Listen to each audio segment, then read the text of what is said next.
Ողջույն հարգելի բարեկամներ, ուրախ ենք, որ այսօր միասին անցկացնենք չեմ կասկածում ուշագրավ երեկո, շնորհակալ ենք, որ ձեզ համար համահունչ է ձեր սրտերում արձագանք է գտնում այն ամենը, ինչ որ մենք այստեղ իրականացնում ենք եւ խոսքը վերաբերում է ոչ միայն դահլիճում նստածներին, այլ նաեւ այն տասնյակ հազարավոր մարդկանց, ովքեր հետո նայում են տեսահոլովակները, շնորհակալություն են հայտնում, բարի մաղթանքներ գրում, ինչը իրականում ոգևորում է մեզ ուժ է տալիս շարունակելու այն հասարակական աշխատանքը, որը ստանձնել ենք, շնորհակալություն բոլորին։ Այսօր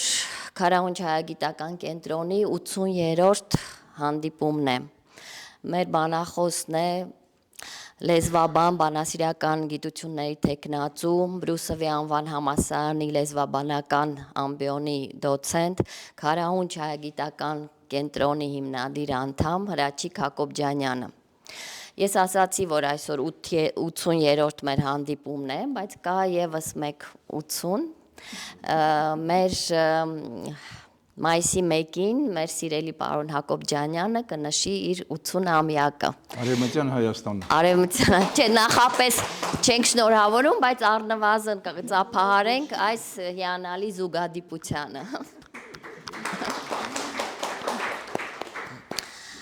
Եվ այսօր կխոսենք աշխարհի նախալեզուների մասին, նրանց ծագման վայրի ըստ տարբեր գիտությունների տեսակետից։ Հարցերը ինչպես միշտ վերջում, իսկ այժմ խոսք ունի ասելու լեզվաբան շումերագետ Արմեն Դավթյանը։ Համեցեք։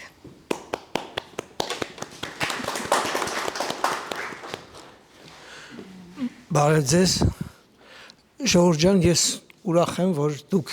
ձեզ համար եմ ուրախ եւ ինձ համար, որ այսօր այս դասախոսությունը լսելու ենք, որովհետեւ Հրաչիկ Հակոբյանի ուսումնասիրությունները միշտ հետաքրքիր են, միշտ անսպասելի, ովքեր գրքային ճշմարտություններ են ուզում, կարան գնան դասագրքեր կարդան։ Դասագրքային ճշմարտություններ են ուզում, ովքեր նոր բան են ուզում, կամ հինը հատկապես հին գիտելիքը նորովի վերաիմաստավորել են ուզում, ում հետաքրքիր է գիտության մեջ նոր խոսքը, այդ դեպքում պետք է անպայման լսել Հրաչիկ Հակոբյանի դասախոսությունները, զեկուցումները ու նաև կարդալ իր հոդվածները։ Հրաչիկ Հակոբյանը այն լեզվաբաններից է, ընդհանրապես գիտության մեջ կա կարևոր մի տեսակ գիտնականի եւ մարդու տեսակ կյանքում, որ բաց է նոր գաղափարների առաջ։ Կան մարդիկ, որ ամեն ինչ գիտեն, բոլոր հարցերի պատասխանները ունեն, ինչ ասում ես, ասում է, չէ, տենց չի, սենց է, ես գիտեմ։ Կամ էլ ինքը չգիտի, ինքը ասենք իրան ոնց սովորացրել են դպրոցում, համալսարանում, այդ գիտի, մարդիկ փակ են, պատրաստ չեն վերանայել իրենց նախկին տեսակետները։ Այդ իմաստով Հրաչիկ Հակոբյանը լուրջ գիտնական է, որովհետև մենակ լուրջ գիտնականը պատրաստ է, մենակ լուրջ գիտնականներն են պատրաստ, համարձակ գիտնականներն են պատրաստ բաց լինել նոր գաղափարների առաջ եւ քննարկել նոր գաղափարներ, անկախ նրանից դրանք կընդունվեն, չեն ընդունվի, որքանով իր համար ընդունելի կլինի թե ոչ, բայց այդ պատրաստակամությունը, այդ համարձակությունը առաջի պայմանն ընդհանրապես գիտնական լինելու։ Եթե դուք ունեք կարծրատիպեր, գնացեք ձեր տունը, ձեր կարծրատիպերը գրկեք, նստեք։ Գիտությանը դուք կապ չունեք։ Այդ ինձ համար ամենագնահատելին է սա, նաեւ այն, որ վերջին 200 տարի, 150-200 տարի, հա, լեզվաբանության մեջ ընդհանրապես եւ մեր հետ կապված եվրոպական լեզվաբանության մեջ ինչ որ կատարվել է, դրա առանձնահատուկ վերլուծությունը ունի Հրաչիկ Հակոբյանը, դրա առանձնահատուկ մեկնաբանությունը ունի, որը տարբերվում է բոլորից, հետո մի բան էլ կա, գիտնականներ կան, որ վախենում են, ասում են, այ ես ինչ բանը, որ ես սենց ասեմ, բոլորը կմտածեն, որ ես այդքան էլ լուրջ գիտնական չեմ։ Այսինքն իրանք մտածում են իրանց դերի մասին, իրանց չիների մասին, իրանց հեղինակության մասին, ոչ թե մտածում են գիտական ճշմարտության մասին, ոչ թե պատրաստ են պայքարել ճշմարտության համար, այլ դողում են, որ հանգարց իրանց հեղինակության վրա, այդ էլ հարց է, շատ կասկածելի, հեղինակության վրա ստվեր չընկնի։ Հրաչիկ Հակոբյանը լուրջ գիտնական է, խորը, համարձակ եւ նորարար։ Այսքանը եւ ինքը պատերաքանդել արդեն եւ շարունակում է քանդել ու ճանապարհ բացել նոր իսկական, իրական, անկաշկանդ, ազատ հայագիտության, տվյալ դեպքում հայ լեզվաբանության համար իրան շնորհակալություն եւ ձեզ շնորհակալություն, որ այսքան համբերեցիք։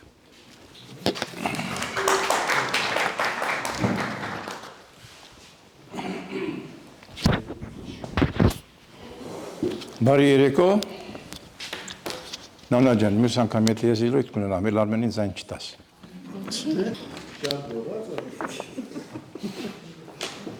Այստեղ այնուամենայնիվ հոգնակի պիտի լիներ, բայց ես կարծում եմ, որ կարելի է եզակին էլ ընդունել որպես ընդհանրական հոգնակի, որտեղ այս հարցը միայն մի գիտության տվյալներով չի կարելի լուծել։ Վարկածը Այսինքն, ինչ-որ դրվում է պաշտպանության։ Աշխարհի լեզուների դասակարգումը 60 լեզվաընտանիքներում, որպես լեզվաբանական գիտության առաջին խոշոր արդյունք, 19-րդ դարում առանց որևէ քննադատության տարածվեց ողջ աշխարհում։ Գիտության զարգացումը ենթադրվում է, որ պետք է գնար լեզվաընտանիքների կրճատման ու խտացման ուղիով, որի հետևանքով նախալեզուների թիվը զգալիորեն կկրճատվեր։ Դրան նպաստող հանգամանք էր նոստրատիկ ցեղակցության տեսությունը, որը ըստ էության համընկնում է մեր կողմից այդ խնդրի առաջադրման հետ, սակայն տեսանկյունները տարբեր են։ Նոստրատիկները ուղղակի առաջարկում էին լեզվաընտանիքները միավորել, ելնելով բացահայտված ավելի խոր ցեղակցական կապերից, որի հետևանքով տեղի կունենար միավորում սահմանափակ թվով մակրոընտանիքներում, այսինքն միկրոընտանիքները կմիավորվեին ավելի մեծ ընտանիքների մեջ։ Լեզվաընտանիքների թվի կրճատման մեր մոտեցումը ելնում է հիմնավոր կասկածից։ Դա հետևյալն է. ուներ արդյոք երկիր մոլորակը 60 վայր, 60 նախալեզվի ձևավորման համար, որոնք հետագայում տրոհվելով պետք է կազմեին 60 լեզվաընտանիքներ։ Այն, որ այսօր աշխարհի բոլոր լայնություններում մարդիկ են բնակվում, չի նշանակում, թե մեր նախնին կարող էր առաջանալ երկրի ցանկացած վայրում, քանի որ նա խիստ անպաշտպան էր եւ կարող էր գոյատևել միայն երկրի հարմարավետ անկյուններում։ Հետո միայն, երբ ձեռք բերելով հարմարվելու որոշակի մշակույթ, մեր նախնին ամրացավ, նույնիսկ արտագաղթեց բնակության այլ վայրեր եւ շարունակեց իր կենսագործունեությունը։ Նշենք, որ մեր օրերում մարդաբանական գիտությունները մարդու ծագման խնդիրը կապում են միայն արևելյան Աֆրիկայի հետ։ Հաշվի չառնելով մի կողմից լեզվաբանների ընդունած լեզվաընտանիքների մեծ քանակությունը, մյուս կողմից նոր գեղիի տարածքի պեղումները, որոնց արդյունքներով բանական մարդու հայտնվելը երկիր մոլորակի վրա 35,000 տարով գերազանցում է կամ նախորդում է աֆրիկյան տեսության ծագմանը։ Զարմանալի է, որ երկրի վրա նախալեզուների քանակի եւ մարդու ստեղծմանը նպաստող հնարավոր վայրերի ծայր աստիճան անհամապատասխանության խնդիրները չեն քննարկվել,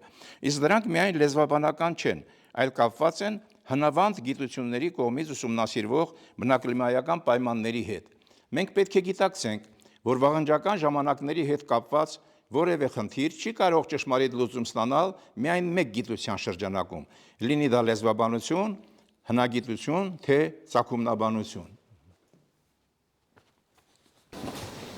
Մեր օրերում լեզվաբանական դասակարգումների վերաբերյալ կարելի է նշել 3 ազդեցիկ հարթակ, որոնք ներկայացնում են լեզվաընտանիքների քանակի տարբեր գնահատականներ եւ քանակներ։ Առաջինը էթնոլոգն է, աշխարհի լեզվաբանական կենտրոններից մեկն է եւ ճանաչում է 140-150 լեզվաընտանիք, այսինքն 19-րդ դարի 60 լեզվաընտանիքը արդեն մնացել են հետևում։ Երկրորդը գլոտոլոգն է, գլոսսա հունարենն է, լինգվայի փոխարեն, լեզու է նշանակում էլի։ Մաքս Պլանկի անվան էվոլյուցիոն մարդաբանության ինստիտուտի աղբյուր է եւ ճանաչում է 200-ից ավելի բուն լեզվաընտանիք, սակայն խուսափելով մակրո ընտանիքներից սահմանել է ցակումնաբանորեն միմյանցից անկախ 419 նախալեզու, մոտ 7 անգամ ավելի, քան 19-րդ դարում։ Նրանք առանձին լեզվաընտանիք են դիտում, նաև մեկուսի իզոլանտ են ասում, մեկուսի լեզուները, որոնք չեն մտնում ոչ մի ընտանիքի մեջ, դա ճապոներենն է, դա շումերերենն է, դա բասկերենն է եւ այլն։ Երրորդը Մերիտ Ռուլենի դասակարգումն է, շատ ավելի համադրական եւ լայն մոտեցում ունի, հենվում է նաև նոստրատիկ լեզվաբանության առաջարկների վրա եւ աշխարհի լեզուները միավորում է ընդամենը 10-ից 20 լեզվաընտանիքի մեջ։ Այսպիսով լեզվաընտանիքների քանակի վերաբերյալ տարբերությունները պայմանավորված են մեթոդաբանական մոտեցումներով, համեմատական պատմական կոշտ մեթոդից մինչև մեղմ նոստրատիկ վարկածներ եւ միայն վերջին տեղեկատուն է ներկայացնում լեզվաընտանիքների փոքր-ի-շատ ողջամիտ թիվ 10-ից 20, իսկ մյուս երկուսը առաջադրում են հիմնավորել երկրագնդի վրա 140-ից 419 վայրերի գոյությունը, որտեղ կարող էր ծագել մարդ եւ լեզու։ Պատմահամատական լեզվաբանության ճգնաժամերը։ Հենց սկզբից սահմանված լեզվաընտանիքների այս բարձր թվերը այլ հանգամանքների հետ միասին խոսում են համեմատական քերականության շարունակական ճգնաժամերի մասին, որոնք տեղի են ունեցել մի քանի փուլերով։ Այս մասին չի խոսվում ընդհանրապես։ Ճգնաժամի առաջին դրսևորումը այն էր, որ բացարձակացվեց լեզվի պատմական քննությունը, որի վերաբերյալ առաջին շատ նուրբ դիտողությունը իրեն հատուկ ակադեմիական վեհությամբ կատարել է մեծ լեզվաբան Վիլհելմ ֆոն Հումբոլտը, լեզվի էներգիա եւ էրգոն անտինոմիան ուղղելով համեմատաբանների միակողմանի տարվածությանը լեզվի պատմությամբ, այսինքն էներգիայով։ Երկրորդ Ճգնաժամի երկրորդ փուլը դրսևորվեց երիտքերականների քննադատություններում, որոնք իրենց մեծերին, բացիաբաց մեղադրեցին տարբեր թերացումների մեջ, հնչյունական օրենքների անբավարար խստություն, շատ պատահականություններ, անբավարար ուշադրություն կենդանի լեզվին, համաբանության դերի թերագնահատում, լեզվի նույնացում բնական օրգանիզմի հետ եւ ոչ այնքան ճշգրիտ վերականգնումներ, սակայն իրենք նույնպես ընկան ծայրահեղությունների մեջ եւ այդ ճգնաժամը շարունակվեց նաեւ նրանցից հետո։ Ճգնաժամի հաջորդ փուլը վրա հասավ այն բանից հետո, երբ պատմահամատական քերականության առաջատարները հրաժարվեցին Հոլդեր Պեդերսոնի, իդեպ շատ խոշոր հայագետ էր, նոստրատիկ լեզվաբանության օգտակար համագործակցությունից մտան փակուղի եւ շարունակեցին ներկայացնել իրենց ոչ գիտական պնդումները, այսօր արդեն լեզվաընտանիքների քանակը հասցնելով առասպելական թվերի։ Ես ունեմ խոր կասկած, որ ինքը որպես շատ խոշոր հայագետ այդ նոստրատիկայի գաղափարը միջ լեզվաընտանիքային մի երկրորդ խորության ցեղակցության գաղափարը հիմնավորում էր հայերենի հետ կապված հարցերով, որովհետև հայերենն էր, որը շատ քիչ ընդհանրություններ ունենալով հնդեվրոպական լեզվաընտանիքի լեզուների հետ, ուներ շատ մեծ ընդհանրություններ ոչ հնդեվրոպական ծագման լեզվաընտանիքի լեզուների հետ։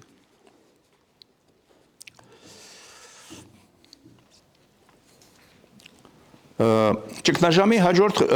նրանք մերժեցին փաստորեն։ Ճգնաժամի հաջորդ հզոր ալիքը պայմանավորված էր Ֆերդինանդ դե Սոսյուրով, որը շարունակելով Հումբոլտի սկզբունքը, սոցիոլոգիզմի իր տեսությամբ ամբողջապես մերժեց պատմահամատական լեզվաբանության մեթոդաբանությունն ու արդյունքները։ Այնուհետև պատմահամատական լեզվաբանությունը դառնում է ոչ միայն երեկվա գիտություն, այլև զգալի հետադիմական ուժ, ինչը երևաց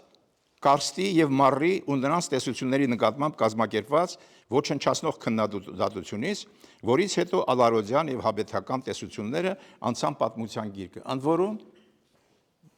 բոլոր նրանք, ովքեր այս գործում կան, գիտեն, որ այդ երկու տեսություններն էլ եւ ալարոդյան եւ հաբետյան շատ մեծ տեղ էին տալիս եւ շատ մեծ հին տեղ էին հատկացնում հայերենին իր ծագման հարցերում։ Հաջորդը պատմահամեմատական քերականության հիմնական ճգնաժամը ես համարում եմ նաև նրանում էր, որ հենց սկզբից հայերենի ցակումնաբանական հարցերի լուծումը ընկավ քաղաքական ուժերի ազդեցության տակ, հանձին ամեն կերպ հայագիտությանը խոչընդոտող ասորաբան հայագետների թիմի։ Այս հոսանքի ընդհանուր բնութագիրը կարելի է ներկայացնել Դիֆենբախի մի արտահայտությամբ, որը տեղ է գտել Պետերմանի գրքի վերաբերյալ մի գրախոսականում։ Պետերմանային լեզվաբաններ, որ առաջին անգամ ասաց, որ հայերենը հնդեվրոպական լեզու է, եւ նա պարսկական, իրանական ճյուղերի մի ենթաբար բառ է։ Այսինքն հայերենը մտնում էր հնդեվրոպական լեզվաընտանիք որպես պարսկական ճյուղի մի բարբառ։ Ահա թե ինչ է ասում նա այդ գրախոսականում։ Համոզված ենք, որ շատ արած չենք լինի, եթե այն, այսինքն հայերենը, արիական կամ մանրապարսկական ճյուղին հատկացնենք։ Ոչ զգում եք։ Շատ բան արած չենք լինի։ Այսինքն վախենում եք քննադատությունից։ Սա մի արտահայտություն է, որը մերկացնում է ոչ միայն Յոհան Ֆիլիպ Դիֆենբախի, այլև նրա խմբակցության վերաբերմունքը հայրենագիտության նկատմամբ։ Հակահայագիտական բոլոր կեղծ վարկածները, որոնք հետո մինչև այսօր ընթացել են, հայերենի եկվորության մասին, անսահմանափակ փոխառությունների վերագրում հայերենին եւ Ուրարտոյի օտարում, Խեթերենի եւ այլնի օտարում հայերենից ու Հայաստանից։ Սա նրանց ձեռքի գործն է։ Նոստրատիկ ցեղակցության տեսությունը։ Մի փոքր ավելի կանգ առնենք այս տեսության վրա։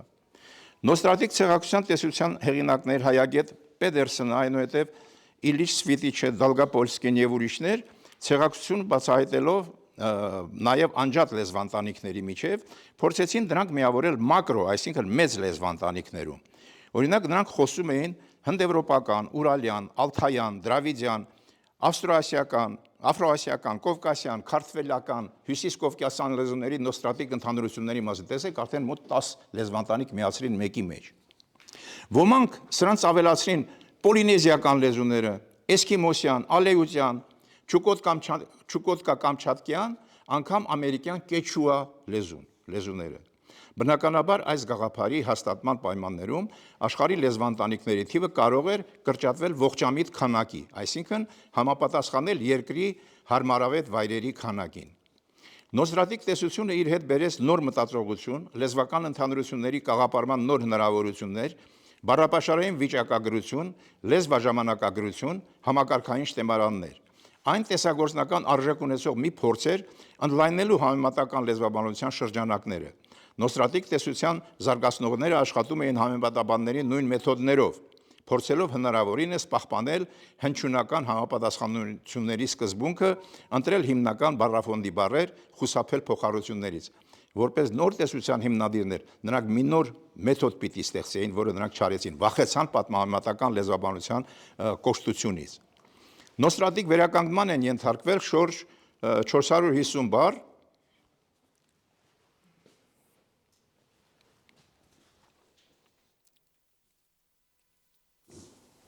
որոնցից առանցքային են մոտ 250-ը։ Հավանական են համարվել դրանցից 20-ից 40%-ը, մի մասը ենթադրյալ են, մի մասը թույլ հավանականությամբ, մի մասը վիճելի։ Բնական է, որ նրանց ընդհանրությունները քանակով, որակով, փաստերի համոզչականությամբ զիջում էին համեմատաբանների տվյալներին։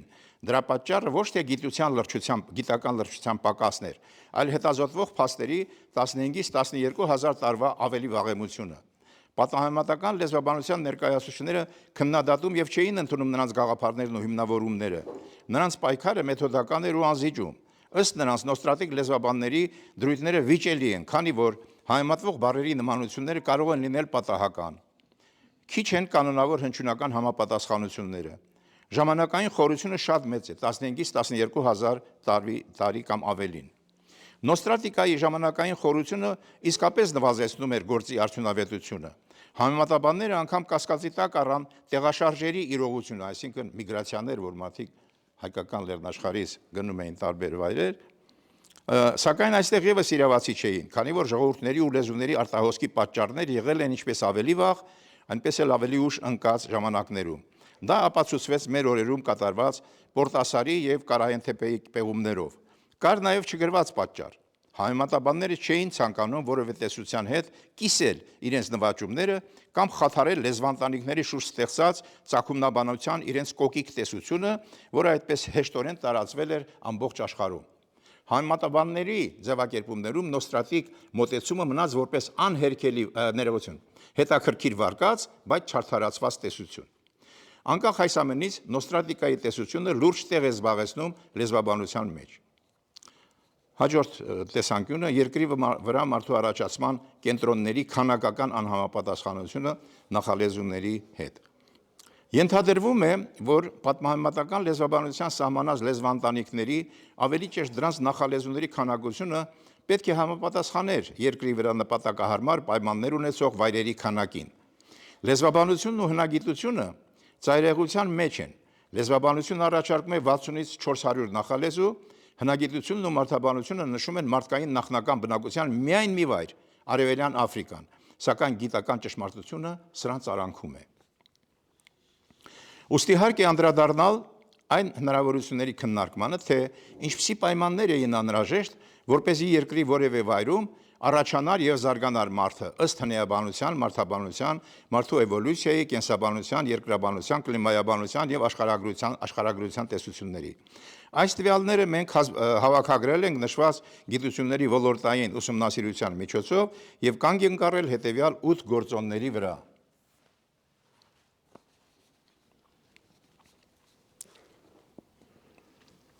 Որևէ վայր, որտեղ կարող է ձևավորվել մարդկային բնակություն, անհրաժեշտաբար պետք է ունենա ջուր, չափավոր կլիմա, սննդի եւ լանդշաֆտի բազմազանություն, բնական ապաստարաններ, գործիքների համար հումքային նյութեր, հարաբերական մեկուսացվածություն եւ երկարաժամկետ էկոլոգիական կայունություն։ Քանի որ Գամկրելիձեի Իվանովի եւ մասամբ անատոլիական տեսությունների կողմից հայկական լեռնաշխարհը շրջանառվում է որպես հնդեվրոպական նախաժողովրդի բնակության ու նախալեզվի ձևավորման վայր, ուրեմն համեմատենք դրա պայմանները, այսինքն հայկական լեռնաշխարհի պայմանները, վերը բերված պահանջների հետ պարզելու, թե որքանով են դրանք համապատասխանում մարդագոյացման բնակլիմայական պայման համալիր 8 գործոններին։ Առաջինը՝ կլիման։ Հայկական լեռնաշխարհը բնութագրվում է սեզոնային հստակ փոփոխություններով եւ մայրցամաքային միկրոկլիմայական գոտիների բազմազանությամբ։ Այն հարմար է երկարատև բնակության համար, իսկ եղանակի փոփոխությունները նպաստում են բույսերի եւ կենդանիների ցիկլայնության ապահովմանը եւ երկրագործության զարգացմանը։ Հայկական լեռնաշխարհը աչքի է ընկնում երկարատև կայուն եւ չափավոր փոփոխություններով, բարեխառն կլիմայով, որը մարդուն առաջարկում է մեղմ երկընտրանք, սախտանում է մարդու հարմարվողականությունը, որը բացի դրանից նպաստում է նաև կյանքի ձևերի եւ սննդի բազմազանությանը։ Կարևոր հատկանիշ է դիտվում լեռնակղզի լինելու գործոնը, որը ապահովում է անխառն եւ ինքնատիպ զարգացում առանց կողքի ազդեցությունների։ Երկրորդ, ջրի մշտական աղբյուրների առումով հայկական լեռնաշխարհի տարածքը իր Արաքս, Երփրատ, Տիգրիս գետերով, Վանա, Սեմանա, Ուրմիա, հին ժամանակներում Արարատյան լիճ, Նախիջևանի, Անգեղակոթի եւ Շիրակի լճերով համարվում է Արևմտյան Ասիայի կարևոր ջրաբաշխիչ կենտրոն, որը ապահովված է սննդարար ձկնատեսակներով, հարուստ քաղցրահամ ջրային համակարգով։ Իր գետերով հայկական լեռնաշխարհը կապված է 3 ծովերի հետ՝ Կասպից, Սև եւ Միջերկրական։ Երրորդ, տարածքը մտնում է Մերձավոր Արևելքի կենսաբազմազանության կենտրոնների մեջ, որը հայտնի է իր վայրի ցորենի եւ գարու տեսակներով, վայրի կենդանիներով, ձկնային պաշարներով, բազմազան բուսական գոտիներով, որոնց ակունքը բարձրություններով հարուստ վայրերն են։ Այդ ամենը իդեալական միջավայր է եղել հավաքչական մշակույթի, որսորդության, անասնապահության եւ երկրագործության համար։ Չորրորդ, լանդշաֆտի բազմազանությունը ներառում է հայկական լեռնաշղթաները եւ սարահարթերը, գետահովիտները, փակավազանները, որոնք ապահովել են էկոլոգիական մեծ բազմազանություն։ Հայտնի է, որ հայկական բարձրավանդակը ունի մի շարք յուրահատկություններ։ Որպես աշխարհագրական դիրք այն Եվրասիայի կարևոր խաչմերուկ է եւ միգրացիոն ուղիների սկզբնակետ կամ հանգույց։ Նայած տեսության։ Այն ներկայանում է որպես լեռնային բարձր ռելիեֆով բնական միջավայր, որը ունի հրաբխային ակտիվություն եւ կլիմայական բազմազանություն։ Այս պայմանները նպաստում են բնության երևույթների հետ մարդու հարմարվելու կարողությանը եւ ճանաչողական ճկունության զարգացմանը։ 5. Բնական ապաստարանները Հայաստանում առատ են։ Շատ են քարանձավները, որոնց պայմանները մարդը հաճախ նաեւ բարելավել է։ Աղցքի քարանձավներում մենք տեսանք առանցքի վրա պտտվող քարե դռներ, ներսում տարբեր մթերքների համար փորված հորեր, այդ մասին անցյալ զեկուցմանը խոսեց նաև պարոն Սիմոնյանը, զանազան նպատակներով արված որմնախորշեր, թարմ օդի եւ ջրի հնարավորություններ։ Կան նաև ժայռային ապաստարաններ, հրաբխային խառնարաններ, որոնք մարդկանց պաշտպանել են կլիմայական խախտումներից եւ կարեւոր են եղել վաղ մարդկային բնակության համար։ Հումք։ Հայկական լեռնաշխարհի տարածքը հարուստ է վանակաթով, օբսիդիանն է, տուֆով, բազալտով, գրանիտով, մարմարով, պղնձով, արծաթով, ոսկով եւ այլ մետաղներով, թանկարժեք եւ կիսաթանկարժեք բազմազան քարերով, որոնք նաև արտահանվել են։ Այդ ամենը ժամանակի ընթացքում դարձել են տեխնոլոգիական զարգացման խթան եւ վաղ փոխանակման ցանցերի հիմք, հատկապես քարերը եւ օբսիդիանը։ Տևական բնակություն։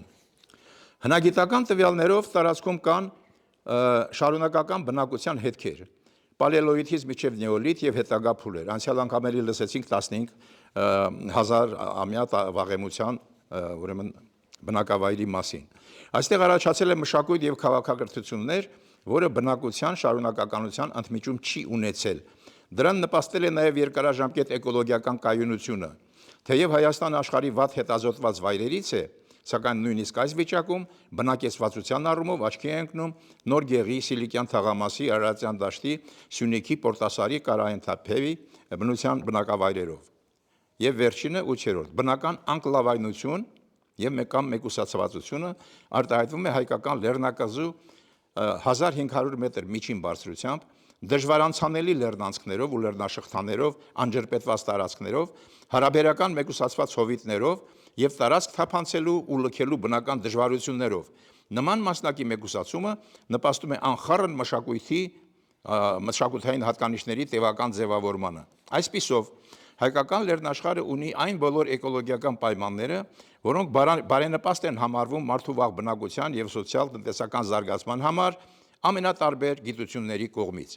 Հայկական բարձրավանդակը հանդիսացել է բազմաշերտ լեզվական եւ մշակութային շփման գոտի, որտեղ տեղական ճանաչողական եւ տեխնոլոգիական զարգացումների հիման վրա ձևավորվել են նախալեզվական համակարգեր եւ նոստրատիկ մակրոհամակարգի շրջանակում ներգրավվել են նախահնդեվրոպական լեզվի ձևավորման մեջ։ Ժամանակի սղության պատճառով չենք ներկայացնում երկրագնդի մյուս նպատակահարմար տարածաշրջանների պայմանների մանրամասն քննարկումը, բայց ուղղակի նշենք, որ վերը թվարկած այդ քննարկումների հիման վրա այդ կարևոր գործոններին առավել կամ պակաս չափով տիրապետում են նաև Զագրոսը կամ իրանական սարահարթը, եթովպական սարահարթը, Անատոլիան, Հնդկաստանի հյուսիսը, հարավարևելյան Ասիան, Լևանտը, հարավային Աֆրիկան եւ արևելյան Աֆրիկան։ Սակայն միայն վերջինս է ճանաչված որպես մարդու առաջացման միակ վայր իր հսկայական քանակի պեղումներով ամենալավ ուսումնասիրված տարածքն է Աֆրիկան։ Մարդու մի քանի տեսակի մնացորդներով, պիտեկանտրոպից սկսած, բնակության տարիքով 7 միլիոնից սկսած, 7 միլիոն տարի առաջ։ Դա չի նշանակում, որ երբևէ նման հետքեր չեն բացահայտվի այլ վայրերում, սակայն որոնք ապագայում են, ուստի մենք դիտարկում ենք ոչ թե այդ հետքերը, այլ բնակլիմայական հարմարավետ պայմանները, առաջին խոշոր բնակությունների եւ տեխնոլոգիական զարգացումների վայրերը, որոնք լուրջ հիմք են լեզվական կենտրոնների տեղորոշման համար։ Այս առումով լուրջ հայտ է ներկայացնում Նոր Գեղիի տարածքը, որի պեղումները հսկայական հնագիտական նյութ են տալիս վաղնջական շրջաններում մարդու ծագման եւ զարգացման ապացույցի համար։ Մի երկու խոսք Նոր Գեղիի պեղումների մասին։ 2014 թվին Ամերիկա-հայկական հնագետների խումբը Դանիել Ադլեր Ամերիկայի կողմից, հայկական կողմից Բորիս Գասպարյան Science ամսագրի հունիսի համարում հրատարակեց հունիսի 20-ին Նոր Գեղիի թիվ 1 նավայրում 2008-14 միջազգային պեղումների արդյունքները, որի մեջ զգալիորեն հակադրվում է Ատկինսոնի նույն ամսագրում հրատարակված 11 թվականի դրույթներին, որը աֆրիկյան միակենտրոնության վարկածը փորձում է հաստատել հեռացող լեզուների հնչյունային համակարգի աստիճանական նվազմամբ, որը սակայն չի արդարացվել բացահայտված հակասությունների պատճառով։ Նրա կարծիքով բուն աֆրիկյան այդ կենտրոնական վայրում ապրող լեզուները ունեն շատ մեծ թվով հնչյուններ եւ այն ժողովուրդներ, որոնք այդտեղից հետագայում հեռացել են, այդ հնչյունների թիվը նրանց մոտ պակասել է։ Այսինքն գնալով պակասել է, բայց չի արդարացնում այս տեսությունը իրեն։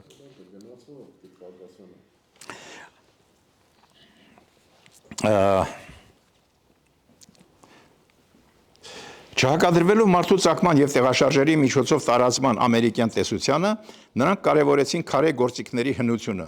մոտ 335,000 տարի եւ միաժամանակ օգտագործված բիֆաս եւ լևալուա տեխնոլոգիաները։ Դա քարի մշակման երկու տիպի տեխնոլոգիաներ են։ Լևալուան ավելի կատարյալ տեխնոլոգիա է, որը Աֆրիկայում շատ քիչ է հանդիպում։ Լավ վիճակում պահպանված եւ տեխնոլոգիապես ավելի բարձր որակի եւ հսկայական քանակի քարի գործիքները թվագրվեցին 2000-ից 4000 տարով։ Մինչ այդ համարվում էր, որ լևալուա տեխնոլոգիան ստեղծվել է Աֆրիկայում, իսկ հետո մարդկանց հետ միասին, տեղաշարժերի հետ միասին հայտնվել է այլ վայրերում, Եվրոպայում, Ասիայում։ Ադլերի խումբը նոր գեղեի նյութերը հիմք դարձրեց ցույց տալու, որ նույն քարե գործիքների պատրաստման նորագույն տեխնոլոգիան կարող էր զարգանալ անկախ եւ տարբեր կենտրոններում, որ հին երկկողմանի մշակման տեխնոլոգիան տեղական բնակչության կողմից է կատարելագործվել լևալուա մեթոդի։ Արդյոք դա հիմք է հաստատելու հայկական լեռնաշխարհի տարածքը որպես մարդու կամ նրա լեզվի ծագման վայր։ Միջազգային կազմակերպությունները չեն պատրաստվում մարդու ծագման հարցը Աֆրիկայից բացի վերագրել որևէ այլ վայրի։ Այսինքն, եթե մենք փորձում ենք մեր նախնական հարցադրման տրամաբանությամբ երկրագնդի վրա գոնե գտնել 10 կամ 5 կամ 10 վայրեր, որտեղ կարող էր առաջանալ մարդը եւ նրա լեզուն, ապա Ադլերի խումբը 14 թվի իր ընդհանրացումներով չի կարողանում հաղթահարել մարդկային ցեղի առաջացման աֆրիկյան վարկածը, բայց լեզվի առաջացումը կապում է տեխնոլոգիաների զարգացման հետ, սա կարևոր հանգամանք է։ Մարդկային տեսակի առաջացման միասնական խնդիրը վերացարկելով 3 մասի։ Առաջին, մարդու հնարավոր ծագման վայր, երկրորդ, մարդու կողմից ստեղծված գործունեության եւ տեխնոլոգիաների զարգացման վայր եւ երեքը լեզվի առաջացման վայր։ Ստացվում է, որ մարդը կարող էր առաջանալ մի վայրում, գործիքները զարգացնել մի ուրիշ վայրում, իսկ լեզուն բոլորովին այլ վայրում։ Բայց եթե հայկական լեռնաշխարհում բացահայտվել է երկարատև բնակություն եւ տեխնոլոգիական զարգացում, ապա այդ տարածքը կարող էր հռչակվել միջավայր հանդիսանալ մարդկային լեզվի ծագման եւ զարգացման համար նույնպես։ Հայկական բարձրավանդակի հետ կապված տեսությունները հիմնվում են հնագիտական տվյալների վրա, մշակութային շարունակականության գաղափարի վրա, որոշ դեպքերում լեզվաբանական կամ մակրոհամատական ենթադրությունների վրա։ Այս մոտեցումների համաձայն տարաշրջանը դիտվում է որպես վաղ մշակութային կենտրոն, երբեմն նաև որպես մարդու կամ լեզվի զարգացման հնարավոր հանգույց։ Ընդհանուր առմամբ, հայկական բարձրավանդակի առաջադրումը որպես նախալեզվի հայրենիք մեծ հետևորդներ չունի, բայց ունի շատ հակառակորդներ։ Նախահայրենիքի հիմնական տեսաբաններ Գամկրելիձեն Իվանովն են, որոնք դրդել են հայկական բարձրավանդակը որպես հնդեվրոպական լեզվաընտանիք դիտելու խնդիրը։ Առանձին լեզվաբաններ Օրիոլը, Ադլերը, Ալենը, Բարկերը, Ռոլենը, Ռեֆրյուն մասնակիորեն նպաստել են տարածաշրջանի կարևորության տարբեր կողմերի բացահայտմանը, բայց որպես ընդհանրապես լեզվի ծագման վայր։ Քննարկենք միայն մի հանգամանք, որը եւս կարևորվել է մարդկային քաղաքակրթության ձևավորման գործում։ Դա բարձրավանդակների, գետերի եւ քաղաքակրթությունների կապն է, որի դերը վերջին շրջանում ավելի է շեշտվում։ Դա էլ է մի կրվան, որ ես այստեղ քննարկում եմ։ Բարձրավանդակներ, գետեր եւ քաղաքակրթություններ։ Գերմանացի աշխարհագրագետ եւ մշակութաբան Աբիխից ու նրա հետևորդներից սկսած հայկական լեռնաշխարհը շահեկանորեն առանձնացվում է բազմաթիվ տարածքների շարքում։ Այն ներկայացվում է որպես մի բարձր լեռնակղզի, որը բխող գետերի առումով նույնպես կապվում է քաղաքակրթությունների առաջացման հետ։ Մշակութաբանության մեջ առանձնացվում են մի քանի տարածաշրջաններ, որոնցից սկիզբ առնող գետերի հովիտներում ստեղծվել են հայտնի քաղաքակրթություններ։ Տիգրիս եւ Եփրատ գետերի հովիտներում զարգացել է Արատտայի եւ Շումերի քաղաքակրթությունը։ Նեղոս գետի հովիտում հին Եգիպտոսը, Ինդոսի եւ Գանգեսի գետահովիտներում հին Հնդկաստանը, որոնց անվանում են գետային քաղաքակրթություններ։ Այս հանգամանքը կարող ենք ամփոփել հետեւյալ խոսքում. ոչ միայն գետերն են հոսում բարձրավանդակներից դեպի հարթավայրեր, այլև գիտելիքը։ Գիտելիքը վերևներում ստեղծում է մշակույթ, մշակույթը գետի նման հոսում է դաշտավայրեր եւ ծնում է քաղաքակրթություններ։ Դրանք ծաղկում են ու կործանվում, բայց մշակույթի աղբյուրը բարձունքում մնում է եւ շարունակում է հոսել։ Ելույթում քննարկած բոլոր հանգամանքների հիման վրա հայկական լեռնաշխարհը, անատոլիական սարահարթը, Զագրոսը եւ եթովպական լեռնաշխարհը Աֆրիկայից հետո համարվում են օպտիմալ միջավայր հետագա մշակութային կատարելագործման եւ տեխնոլոգիայի զարգացման ու տարածման համար։ Պահանջվող գործոնների քննության պայմաններում հնդկական հյուսիսը, Լևանտը, հարավային Աֆրիկան, տիբեթական սարահարթը փոքրինչ զիջում են մրցակցության մեջ, բայց մնում են հավանական ցուցակում։ Հարցի վերջնական զարգացման առումով սրանց դեռ սպասում են անհրաժեշտ քանակի եւ որակի պեղումներ, հետազոտություններ եւ ժամանակ, որը դեռ չի արված։ Վերը թվարկած 8 հատկանիշներով բոլորն էլ կարևոր են մարդու ծագման համար, սակայն ըստ տարբեր աղբյուրներում տրված կարևորության աստիճանի, դրանց հերթականությունը եւ արժեվորումը փորձել են ենթարկել որոշակի համակարգման եւ կազմել են առավել աչքի ընկնող տարածքների հետեւյալ աղյուսակը։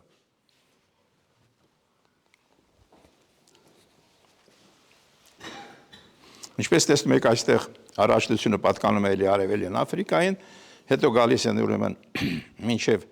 Անադոլյան սարահարթը միջին խումբ է կազմում, այնուհետև արդեն թիվ ավելի իջնում է, իսկ տիբեթական սարահարթը ընդհանրապես 5.6 միավոր է վաստակում ըստ բնական պայմանների ներգրավվածության։ Հապավումները կհասեք ինչ է։ Հա, ասեմ։ Ուրեմն առաջինը չափավոր կլիմա, երկրորդը սննդի բազմազանություն, երրորդը լանդշաֆտի բազմազանություն, չորրորդը բնական ապաստաններ, այնուհետև գործիքների խումբ, այնուհետև հարաբերական մեկուսացվածություն եւ վերջում էկոլոգիական կայունություն։ Մարդու ճանաչողական բազմակենտրոն բարեփոխումների կարևորության հիմնավորումը լեզվի ծագման գործում։ Մարդու ծագման եւ լեզվի առաջացման հարցերի ուսումնասիրությունը գտնվում է մարդաբանության, հնագիտության, լեզվաբանության, ծագումնաբանության, ճանաչողության գիտությունների հատման կետում։ Մեր օրերի գիտությունների ընդհանուր մեթոդաբանությունը հուշում է, որ յուրաքանչյուր գիտություն ի վերջո պետք է հաշվի առնի հարակից գիտությունների կարևոր բացահայտումները, որպեսզի հնարավոր լինի գալ ընդհանուր հայտարարի։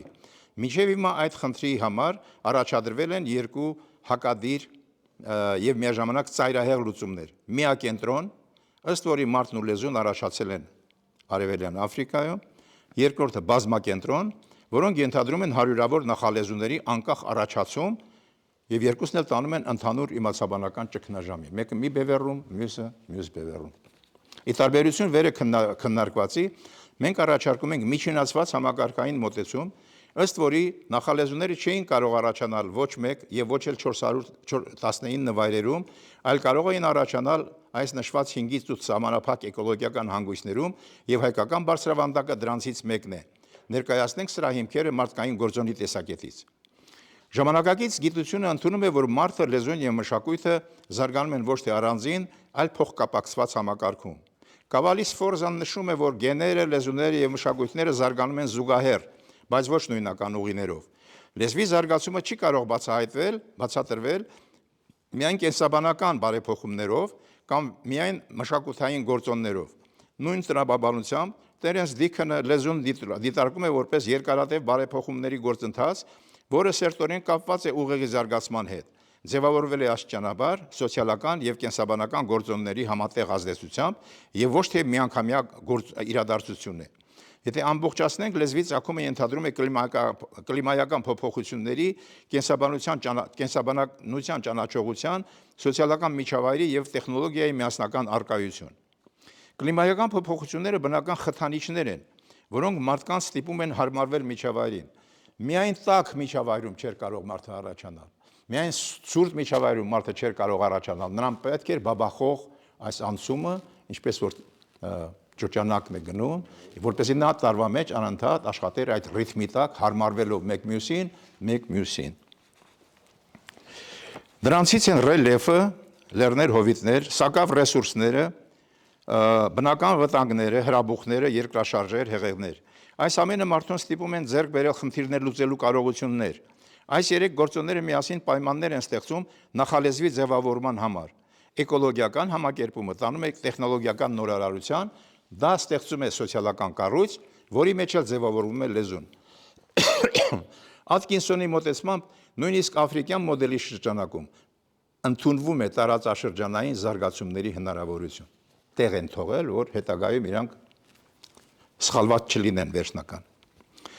Կենսաբանության ճանաչողության տակ հասկանում են այն մտավոր գործընթացների ամբողջությունը, որը պայմանավորված է մարդու ուղեղի կառուցվածքով եւ դրա բարեփոխումներով։ Լեզուն չի առաջացել ոչնչից, այլ ձևավորվել է այս ճանաչողական համակարգերի հիմքերի վրա,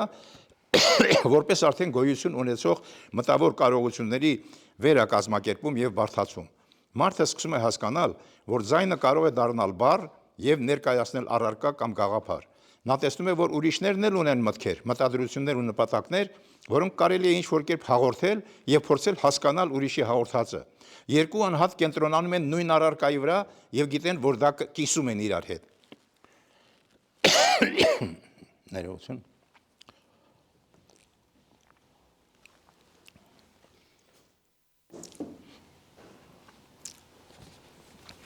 Լեզուն պահանջում է ստեղծել նշաններ, հիշել եւ խմբավորել դրանք, ապա կիրառել կրկին։ Ընդհանրացնող բառերը ձեռք են բերում կարևոր նշանակություն։ Օրինակ ծառ ունի իր տեսակները, միրգ ունի իր տեսակները, եւ սրանք շատ կարևոր են առաջին բառերի առումով։ Սրան զուգահեռ տեղի են ունենում ձայնային վերահսկման փոփոխություններ, շնչառական կառավարում, կոկորդի եւ արտաբերական օրգանների ձևավորում եւ այլն։ Զարգանում է հիշողությունը, միավորների կարգը եւ կիրառման հերթականությունը, զարգանում է հանրայնացումը։ Սոցիալական կառուցվածքը լեզվի առաջացման անմիջական միջավայրն է, որն աչքի է ընկնում մարդկային խմբի ներսում հարաբերությունների, դերերի եւ համագործակցության մակարդակի բազմաշերտությամբ, լեզվին նախորդող աշխատանքի պլանավորում, բաժանում, հաջորդական մտածողություն, ստացված գիտելիքին մտապահում եւ փոխանցում, նաեւ ուսուցում ապագա սերունդներին, ու սրանից հետո կապված նշանային վարք, նշաններ, ժեստեր, բառեր, նախալեզու։ Սա այն է, ինչ Թոմազելլոն անվանում է համատեղ մտադրություն։ Համաձայն Թոմազելլոյի տեսության, լեզուն առաջացել է մարդկանց ընդհանուր նպատակադրման հիման վրա, երբ սկսել են կիսվել մտադրություններով եւ ուշադրությամբ։ Սա նշանակում է, որ մարդկային տարբեր խմբեր կարող էին ձևավորել հաղորդակցական անկախ համակարգեր, որոնք հետագայում դարձել են լեզուներ։ Միթնը հավելում է, որ լեզուն առաջացել է ոչ թե մեկ պայթյունով, այլ աստիճանական ճանաչողական ընկալման կուտակումով։ Նույնն է ասում նաև Հեգելի դիալեկտիկայի տեսությունը։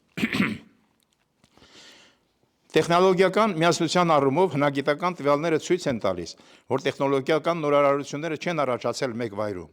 Ադլերի ուսումնասիրությունները Նոր Գեղիում պարզաբանում են, որ բիֆաս եւ լեվալուա տեխնոլոգիաները առաջացել են հենց այս տարածքում եւ հնարավոր է, որ կապ չունեն աֆրիկյան կենտրոնի հետ։ Սա նշանակում է, որ տարբեր վայրերում տեխնոլոգիական ավանդույթները կարող են զարգանալ միաժամանակ։ Այս պայմաններում արդեն անլուրջ է դառնում արարատյան աշխարհի բնակչությունը Լևանտի տարածքով Աֆրիկայից վերելու վարկածը։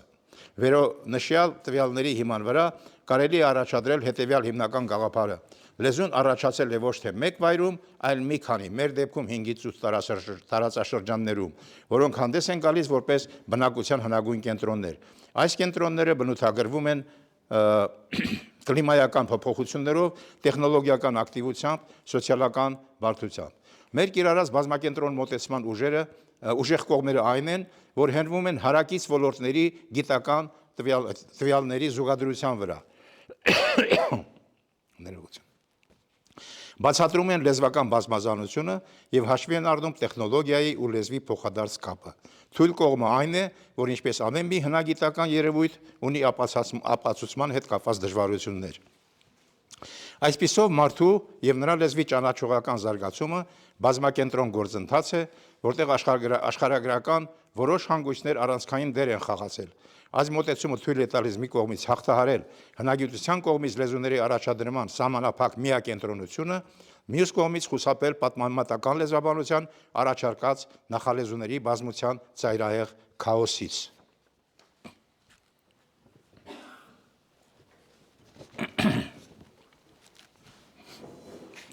Սա իհարկե մանեկատակ է։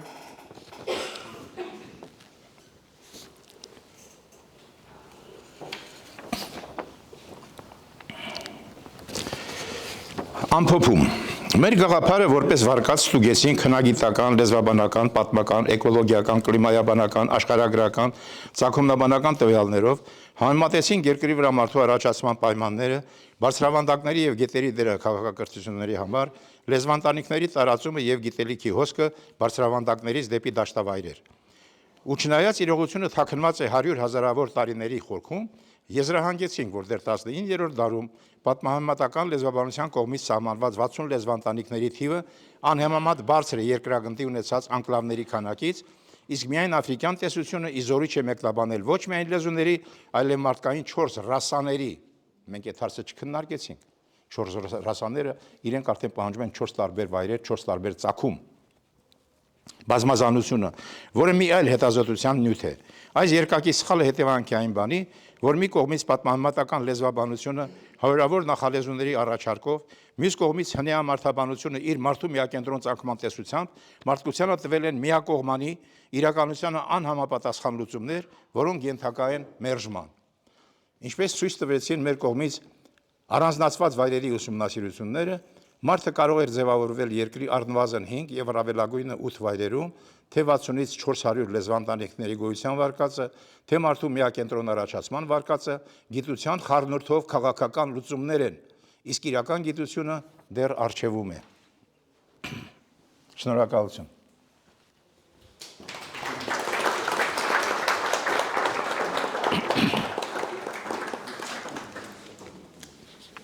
Հարցեր ունենք։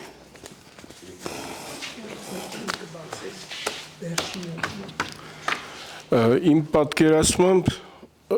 լեզուն դա մաթեմատիկական ալգորիթմ է ու չի կարող ասենք պրիմիտիվ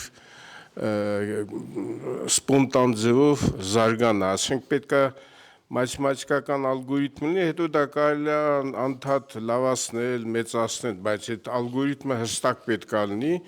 եւ ասենք այդ մատ լեզվաբանությունը հենց այդ էլ ցույց է տալիս։ Ես ոչ չգիտեմ ձեր կարծիքը Հրաչյա ջան։ Դե ինչպես ամեն ինչ լեզուն նույնպես իր ստեղծման պահին իհարկե շատ պարզ մի բան է, որպես լեզու, բայց որպես այդ պարզ մի բանը առաջանա եւ ստեղծվի, դրա համար անհրաժեշտ են այնքան բազմաթիվ բաներ, որոնք մարդու կենսաբանորեն, հասարակականորեն, կլիմայական հանգամանքների ազդեցությամբ, կլիմաների հարափոփոխություններով եւ նրանք բոլորը բերում են դրան։ Մի հատ երաժիշտ կար, երբ որ նրա ներկայությամբ ասեցին, որ ես ինչ է, ես ինչից երաժշտություն է գողացել, ինչ որ երաժշտական կտորներ, ասեց, գիտեք ինչ ասեց, ամբողջ ռուս երաժշտությունը առաջացել է Չիժիկ-Պիժիկից, այդպես մի հատ երգ կա։ Այսինքն ամենահիմքում իհարկե լեզուն շատ պարզ է։ Այսինքն շատ հետաքրքիր գաղափարներ կան, առարկան միաժամանակ հայտնվում է երկու հոգու ուշադրության կենտրոնում։ Եվ նա արդեն դրանով անվանված է։ Եթե նույնիսկ դեռ չի անվանվել, արդեն նա հայտ է ներկայացնում, որ անվանվի, սա է խնդիրը։ Եվ բնականաբար հետ արդեն դա գնում է լեզվի զարգացմանն ու ճոխացմանը։ Մյուս հարցը դե էլի կապված առաջի հարցի հետ ինձ թվում է, որ մեր որպեսզի այդ լեզվաբանությունը բերվի կարգի, անհրաժեշտ է, որ ինչ-որ առաջանա, չգիտեմ, խումբ գիտական եւ այլ մաթեմատիկական իր ուսումնասիրմամբ, էլ որ աշխարհում հիմա շատ արագ զարգանում է եւ այդ բոլոր հարցերը դրվի իր տեղը։ Մենք հիմա նույնիսկ Բրյուսելի համալսարանում, որը չգիտեմ, աշխարհի չգիտեմ ինչ, հա, առաջնակարգ համալսարանների չի վատ չի ինքը Հայաստանում, բայց պես մաթեմատիկական լեզվաբանություն, հաշվողական լեզվաբանություն եւ այլն, բնականաբար մաթեմատիկան գործիք է, որը ցույց է տալի, որը կարող է հնարավորություն տալ լեզվական կոդավորման առանձնահատկությունները բացահայտելու։ Եվ այստեղ պարզվում է, որ ամենաբարդ համակարգն է լեզուն։ Լեզուն ինքը մշակույթ է։ Լեզուն մնացած մշակույթներից մեկն է, բայց լեզուն եզակի մշակույթ է, ասեմ ինչու, որովհետև լեզվով կարելի է մյուս մշակույթները նկարագրել, բայց մյուս մշակույթներով լեզուն ամբողջականորեն նկարագրել չեն կարող։ Կարող է պատահի բոլորը միասին ինչ-որ մի բան ասեն լեզվի մասին, բայց լեզուն միակն է, որ կարող է նկարագրել եւ ազատորեն նկարագրում է։ Եվ դու տեսեք, այստեղ լեզվի մեջ շատ կարևոր հանգամանք էլ կա։ Այստեղ նաեւ փոխանցելու խնդիրը կա։ Ստեղծած տեխնոլոգիան պիտի փոխանցես, իսկ դա արդեն մանկավարժությունն է։ Դրա համար մանկավարժությունը աշխարհի ամենահին գիտություններից մեկն է։ Շնորհակալություն։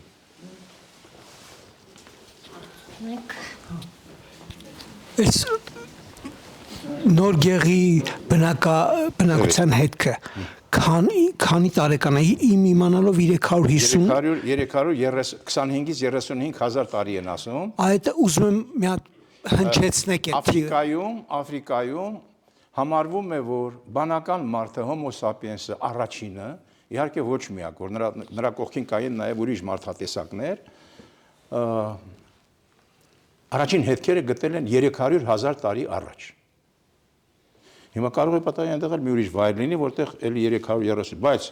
մենք խոսում ենք այն ամենի մասին, ինչը գտել են։ Հիմա այստեղ գտել են 335,000 տարի։ Եվ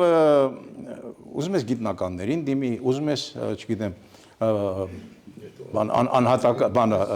բանականություն արհեստական դիմի, իրենք ընդունված գաղափարներից չեն դուրս գալիս։ Արմեն այստեղ մի բան ասեց գիտնականների մասին։ Այո, մարդիկ կա, որ իմ ծանոթ լեզվաբաններից, գիտնականներից, դոկտոր լեզվաբանության։ Երբ որ տարիներ առաջ, մի 10 տարի առաջ ես նրանց հիշում էր երևի մասին, այդ ասեց, չէ, ավելի վաղ էր, Վիլենի հետ կապված, ասեց, չի կարող պատահի։ Այսինքն, մեր գիտությունների դոկտորը չի ուզում կարդա նոր մերժի։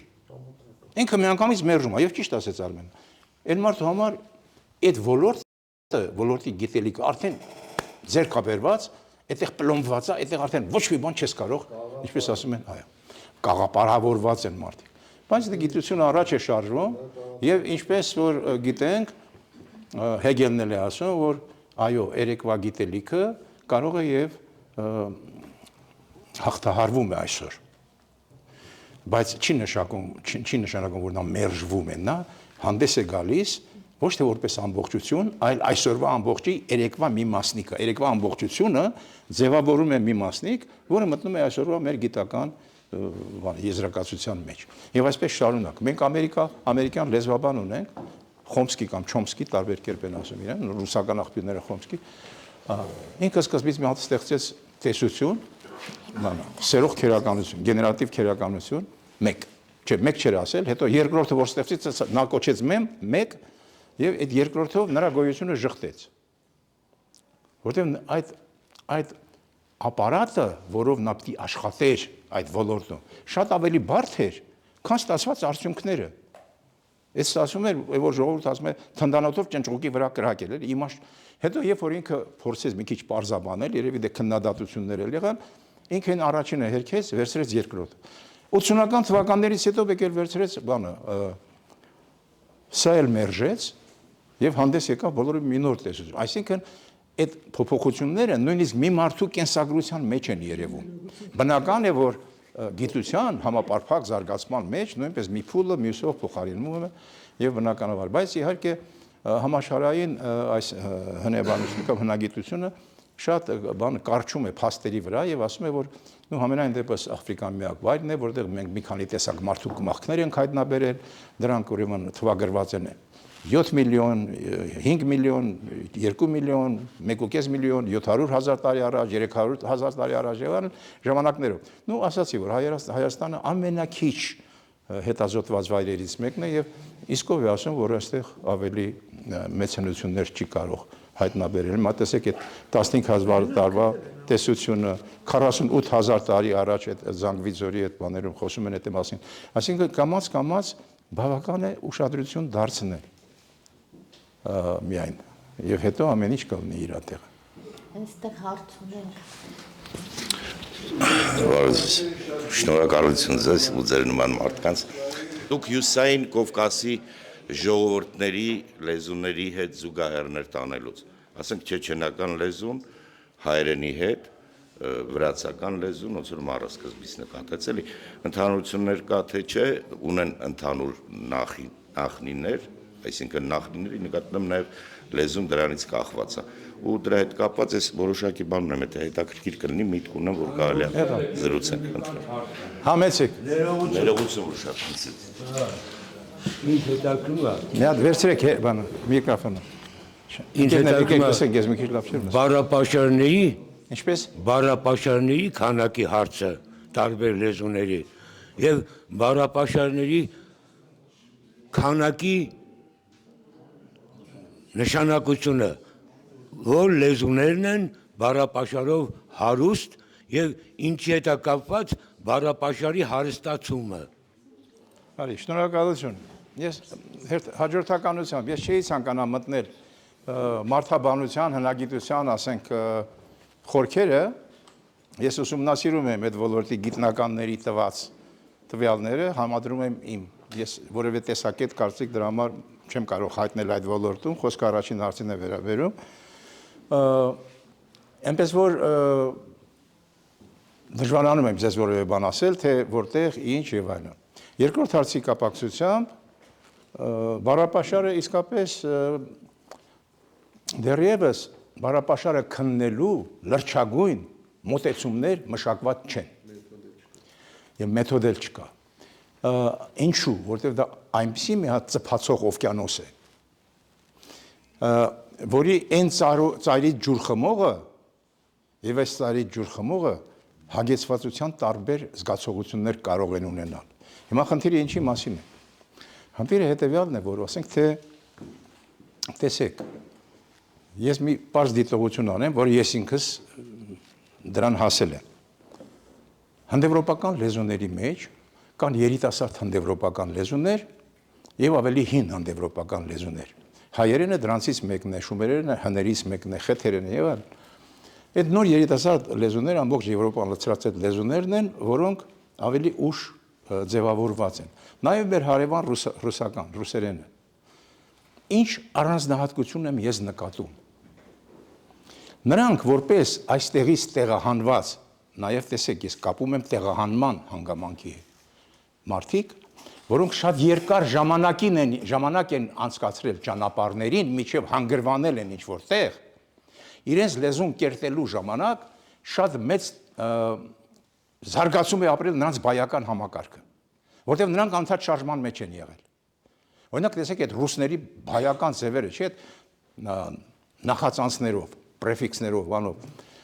եղծ, զայեղծ, եղծ, պերեեղծ եւ այլն, մի խոսքով հսկայական, ընդհանրապես մի բառի մի արմատի վրա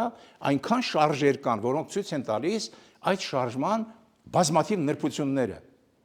Եթե մենք փորձում ենք դրանք թարգմանել հայերենով, հիմնականում թարգմանում ենք տարբեր արմատների բառերով։ Սա շատ կարևոր հանգամանք է։ Մյուսը ունենք, իհարկե ունենք, բայց հիմա տեսեք, մենք մի ուրիշ ավելի հետաքրքիր բան ունենք։ Մենք ունենք մի հետաքրքիր բան, որ նստակյաց կյանքով ապրողների մոտ բայական համակարգը ավելի համեստ է զարգացած եւ նրա հիմքում ընկած է գոյականական համակարգը։ Մենք ունենք անելը, բայց այդ անելով քանի բայ ենք կազմում։ Ներս անել, դուրս անել, չգիտեմ, հազարում կամ դնել, գալ, ներս գալ, դուրս գալ եւ այլն, այսինքն մենք տեսնում ենք, որ մագբայներով եւ գոյականներով մենք բավականին հարադիր բարձություններ ունենք, որոնք բայական արժեք ունեն։ Այն լեզուները, որոնք որ ունեն այսպիսի բաղադրյալ բայեր, այս լեզուների բառապաշարը խոսում է այն մասին, որ սրանք հին նստակյաց լեզուների ժողովրդի լեզուներ են։ Ուրեմն բնական է, որ երկու եղբայրներից մեկը տեղափոխվեց, մյուսը մնաց հայրական օջախում, այդ տեղափոխողի կյանքում ավելի շատ նորություններ են հանդիպում, քան թե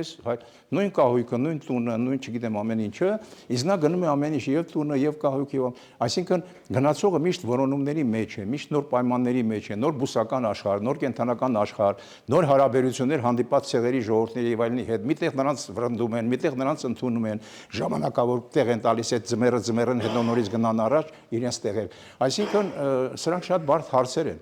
Քանակի հետ կապված համարվում է, որ յուրաքանչյուր զարգացած լեզու, գրական զարգացում ունեցող լեզու պետք է ունենա 300-350-ից ավել բառապաշար։ Եվ դա իսկապես այդպես է։ Դա չի նշանակում, որ մենք այսօր, այո, դա չի նշանակում, որ մենք այսօր ամեն մի հայ այդ բոլոր բառերը օգտագործում ենք։ Մենք օգտագործում ենք սահմանափակ թվով բառեր, 2000-ից 3000 բառ ենք օգտագործում օրական, եւ այդ բառերի մեջ շատ կարեւոր են այն բառերը,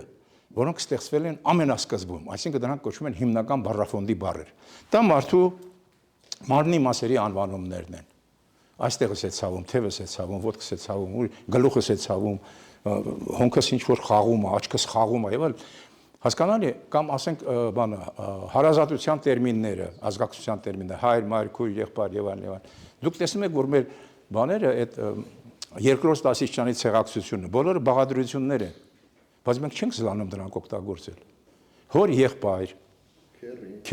քերին մոր եղբայր, որը կարճ ունեն քերին, հորակ են ասում, չէ՞ ժողովուրդը կարճ, մորակ, այսինքն կարճ ձևերն էլ ունեն, բայց այդ 8 տեսեք, այս մեր հայկական այս 8-ը ֆրանսիացիների մոտ դարձել է 2-ը։ Կուզեն, կուզին, այսինքն հոր կողմից է, մոր կողմից է,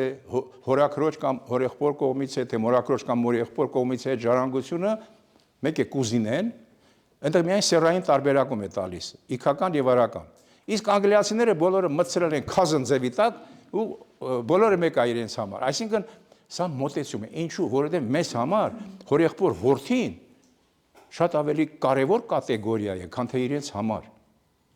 Սա կյանքի կերպից է գալիս։ Ես չեմ ասում, թե սա լավ է, նա վատ է, բայց սա այսպես է։ Եվ բազմաթիվ հատկանիշներ կան, որով նորից եմ ասում, բառապաշարի ուսումնասիրության, ճշմարիտ ուսումնասիրության, որպես մարդկային մշակույթի գործոն, մեթոդաբանությունը դեռ հայտնի չի, դեռ զարգացած չի։ Որոշ ինչ-որ բաներ կան, այդպես ոնց որ ես հիմա ձեզ ասացի իմ դիտարկումները, բայց դրանք էլ ճանաչված չեն։ Բարերը, հիմա մի վարքյան, բարը երևի դա կատեգորիա է, փիլիսոփայական կատեգորիա է, գաղափարական կատեգորիա է։ Բարերի մի մասը դուք նշեցիք, որ գոյական տեսակների եւ այլ, բայց բառապաշարի մեջ կան նաեւ վերացական մտածողությամբ ստեղծված երևույթների գնահատական տրված բառեր կան։ Այդ վերացական մտածողությամբ ստեղծված բառերը նաև բառապաշարի անբաժանելի մասն են։ Իսկ այդ վերացական մտածողությամբ ստեղծվածը այդ լեզվի հնությունն է, մակարդակն է նշում։ Այդ վերացական մտածողության ստեղծված բառապաշարը մեր մոտ մյուս լեզուներից տարբերվում է, թե չէ։ Նրանք, ովքեր իմ շրջապատում, գիտեք, սովետական միության տարիներին շատ տարածված է, ռուսական դպրոցները Երևանում շատ ավելի բարձրակարգ էին պահվում, ավելի խիստ էր, մանկավարժական բաները օրենքներով, բանդեսներ, հայկական դպրոցներում ես տեսել եմ անգամ ուսուցիչները իրա բան էին ծախում, ինչա, ուսուցչանոցում, այսինքն մակարդակի խնդիր կար։ Էլիտան իր երեխաներին տանում էր ռուսական դպրոցներ տալիս։ Այս մարդիկ, երբ որ մտան հետո գիտություն, կյանք եւ այլն, եւ հետո դասավանդման հետ կապված անցան դասավանդման ու ռուսերենից ստիպված եղան անցնել հայերենի, ես ունեմ մի քանի մարդու կարծիք, որոնք ասում են, որ հայերեն լեզվամտածողությունը մեզ թույլ է տալիս տեսականորեն ազատ շնչել եւ արտաշնչել։ Մենք ոչ մի կաշկանդվածություն չունենք մեր հայերենի լեզվամտածողության մեջ։ Իսկ դա խոսում է այն մասին, որ եւ կոնկրետ թանձրացական առարկաները եւ մեր վերացական առարկաները հիմա վիճարկել թե որն է ավելի առաջացել, իհարկե այն ինչ որ օգտակար է մարդու գոյության համար, որը նպաստում է դա ուտելիք է, դա չգիտեմ հագնելիք է, դրանք կոնկրետ իրեղեններ են եւ դրանց ուրեմն անունները թվում է թե ավելի վաղ կարող է առաջացած լինել, որտեղ վերացականները, բայց տեսեք ինչ հետաքրքիր բան կա, ես ասեցի այստեղ, ծառ բառը հնարավոր է որ շատ ավելի առաջ է, ավելի շուտ է, ավելի վաղ է առաջացել, քան թե ասենք կաղնին, բոխենին, հաճարենին, կամ ասենք միրգ բառը գուցե առավյալ, ես ենթադրում եմ, ես չգիտեմ, ավելի վաղ է առաջացել, քան տանձը, խնձորը եւ այլն, հասկանալի է։ Եվ հիմա դասավանդման մեթոդիկայի մեջ ես միշտ ասում եմ, եւ միրգ։ Միրգը արդեն վերացական է նրա նկատմամբ, բայց էլի վերացական չի այդքան։ Մի աստիճան է վերացական։ Եվ սա սանդուղք է կազմում միջև բուրգի գագաթը։ Լավ զարգացած լեզուները ունեն այնպիսի բառարաններ, որտեղ բառերի հերթականությունը գալիս է ըստ հասկացությունների։ Ասենք բուսական աշխարհ։ Գալիս են ամբողջ մի բաժին, ոնց որ մենք հիմա տառերով ենք, չէ՞, սկսում։ Այնտեղ էլի տառերով է, բայց ասենք բուսական աշխարհի մեջ, հետո կենթանական աշխարհի մեջ, հետո թե մարդկությունը, հետո մշակույթը, մի խոսքով։ Երևի մի 10-15 հասկացությունների մեջ ամբողջ աշխարհը ընդգրկում են։ Ուրեմն բառապաշարի այդպիսի ընդգրկում էլ գոյություն ունի։ Իսկ խնդիրը այն է, որ դուք շատ հետաքրքիր բան ասացիք։ Չգիտեմ, որքանով եք դուք մոտ լեզվաբանությանը, դուք ասացիք լեզուն կատեգորիա է, բառը կատեգորիա է, դա ճիշտ է։ Ակադեմիկոս Էդվարդ Աթայանը դե գիտեր սոցիալիստ սկսած ասում են որ լեզուն նշանային համակարգ է։ Ինքը ասեց մի նշանը, այսինքն մի բառը, նույնպես նշանային համակարգ է։ Եվ սա այսպես է։ Դա գիտեք ինչին է նման։ Այն որ հին հույները ասեցին ամեն ինչ տրոհվում է, գալիս է ամենափոքր մասնիկը ատոմն է։ Ատոմ հունարեն նշանակում է չբաժանելի, անբաժանելի։ Բայց այսօր ատոմը տրոհեցին, ճեղքեցին, գնացին պրոտոններ, նեյտրոններ, չգիտեմ, Աշոտը գնաց ինքը ինձ կուղեր էստեղ։ Այսինքն իմացության համար չկան սահմաններ, պետք են գործիքներ։ Տեսեք, ժամանակին Արտուր Արմինը այստեղ է, թույլ չի տա որ ես ստեմ, հին ժամանակներում մարդիկ երկնային միավորների մասին, աստղեր, համաստեղություններ եւ այլն դատում էին միայն այն երևույթների մասին, որոնք սովորական աչքով, հասարակ աչքով տեսանելի են։ Բայց հիմա, ասենք, հասել են 80-ից ավելի համաստեղություններ են հայտնաբերել, այսինքն ավելի խորքերն են գնում, այս տեխնիկական միջոցներով զննելով։ Մարդը դրան չէր կարող այն ժամանակ հասնել։ Նա բավարարվել էր 36 էր, չէ՞, ժամանակ կարծեմ եմ։ Խավարացի շուրջ, այո, ներողություն։ Ուրեմն այսպեսի իմացությունը միշտ առաջ է գնում եւ մի բան էլ կա, որ հատկապես ամերիկյան լեզվաբան Բոասը շատ խիստ պահանջ դրեց, որ երբ որ դուք նկարագրում եք այս կամ այն աշխարհի մարդկանց ու նրանց լեզուները, մշակույթը եւ այլն, երբեք մի օգտագործեք բանը հետադիմական, հետամնաց բաներ, այո, խստորեն ասած, որ նրանք էլ իրենց զարգացման բան, որտեղ Միգլուխո Մակլայը, որ գնաց միջև բանը, ասեք, Օվկիանի, այո, ասում էր, որ այստեղ եվրոպական մտածողություն ունեցող մարդիկ են ապրում։ Չնայած իրանց ընդհանուր կենթաղը շատ հետ է եվրոպականից, բայց մտածողության սահմաններ։ Եվ դու մի բան էլ ասեմ, ու այդ հարցի հետ կապված վերջացնեմ, միշտ ընդունելով, որ բանական մարդը, չգիտեմ այնտեղ, Աֆրիկայում ասում են 300,000 տարի, եւ այլն 70,000 տարի առաջ եկավ Ասիա եւ Եվրոպա, բայց պարզվում է, որ այստեղ 335,000 տարի առաջ արդեն ապրում էր բանական մարդը, եւ մի հետաքրքիր բան կա։ Հենց որ խոսում են մարդու ծագման մասին, խոսում են թվեր, բերում են թվեր։ Եվ որ խոսում են մարդու մշակութային հետքի մասին, կոնկրետ լեզվի մասին, վերջին 10,000 տարվա մեջ են ուզում տեղավորվել։ Եղբայր, այդ 70-80,000 տարի մարդը լուրումունջ ապրեց, հետո հիշեց, որ պիտի խոսի, ոչ, նա խոսում էր միշտ եւ խոսում էր իր մակարդակին համապատասխան լեզվով։ Լեզուն միշտ համապատասխանում է ժողովրդի այն մակարդակին, որտեղ նա ծառայում է։ Երեկվա լեզուն մենք մեր տարիքի մեջ, տեսեք, process գործընթաց։ Հիշում եք, որ գործընթաց բառը մտավ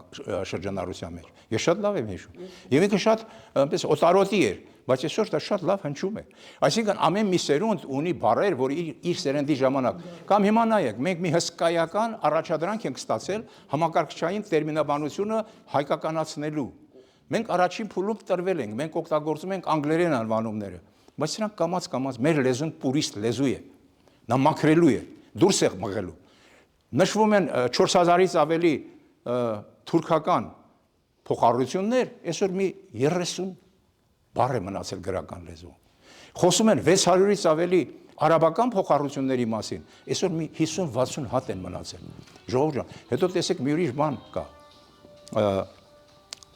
Շատ կարևոր բաներ կան, ես սկսում եմ Արտուր Արմինից, որը ասաց, որ Աստվածաշունչը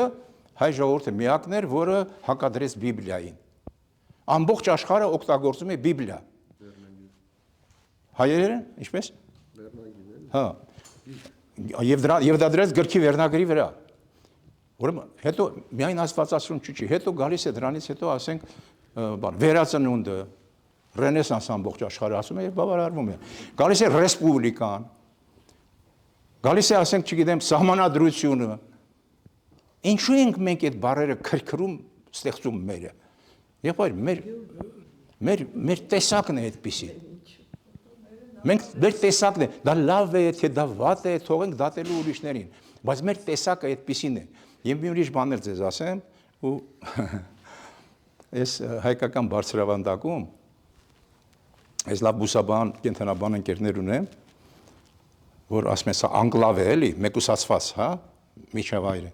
Այստեղ տեսեք ինչքան բուսատեսակներ կան, որոնք ուրիշ վայրերում չեն հանդիպում։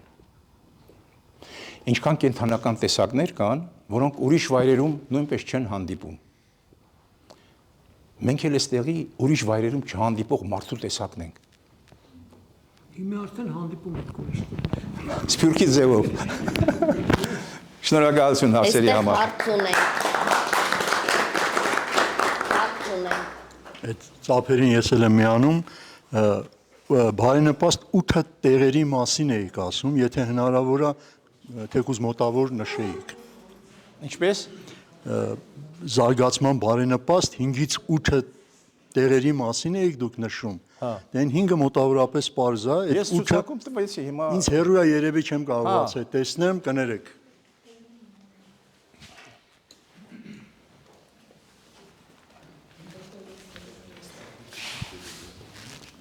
Արևելյան եւ արևմտյան եւ հարավային Աֆրիկա կիսում են, շատ տարբեր են այնտեղ տվյալները։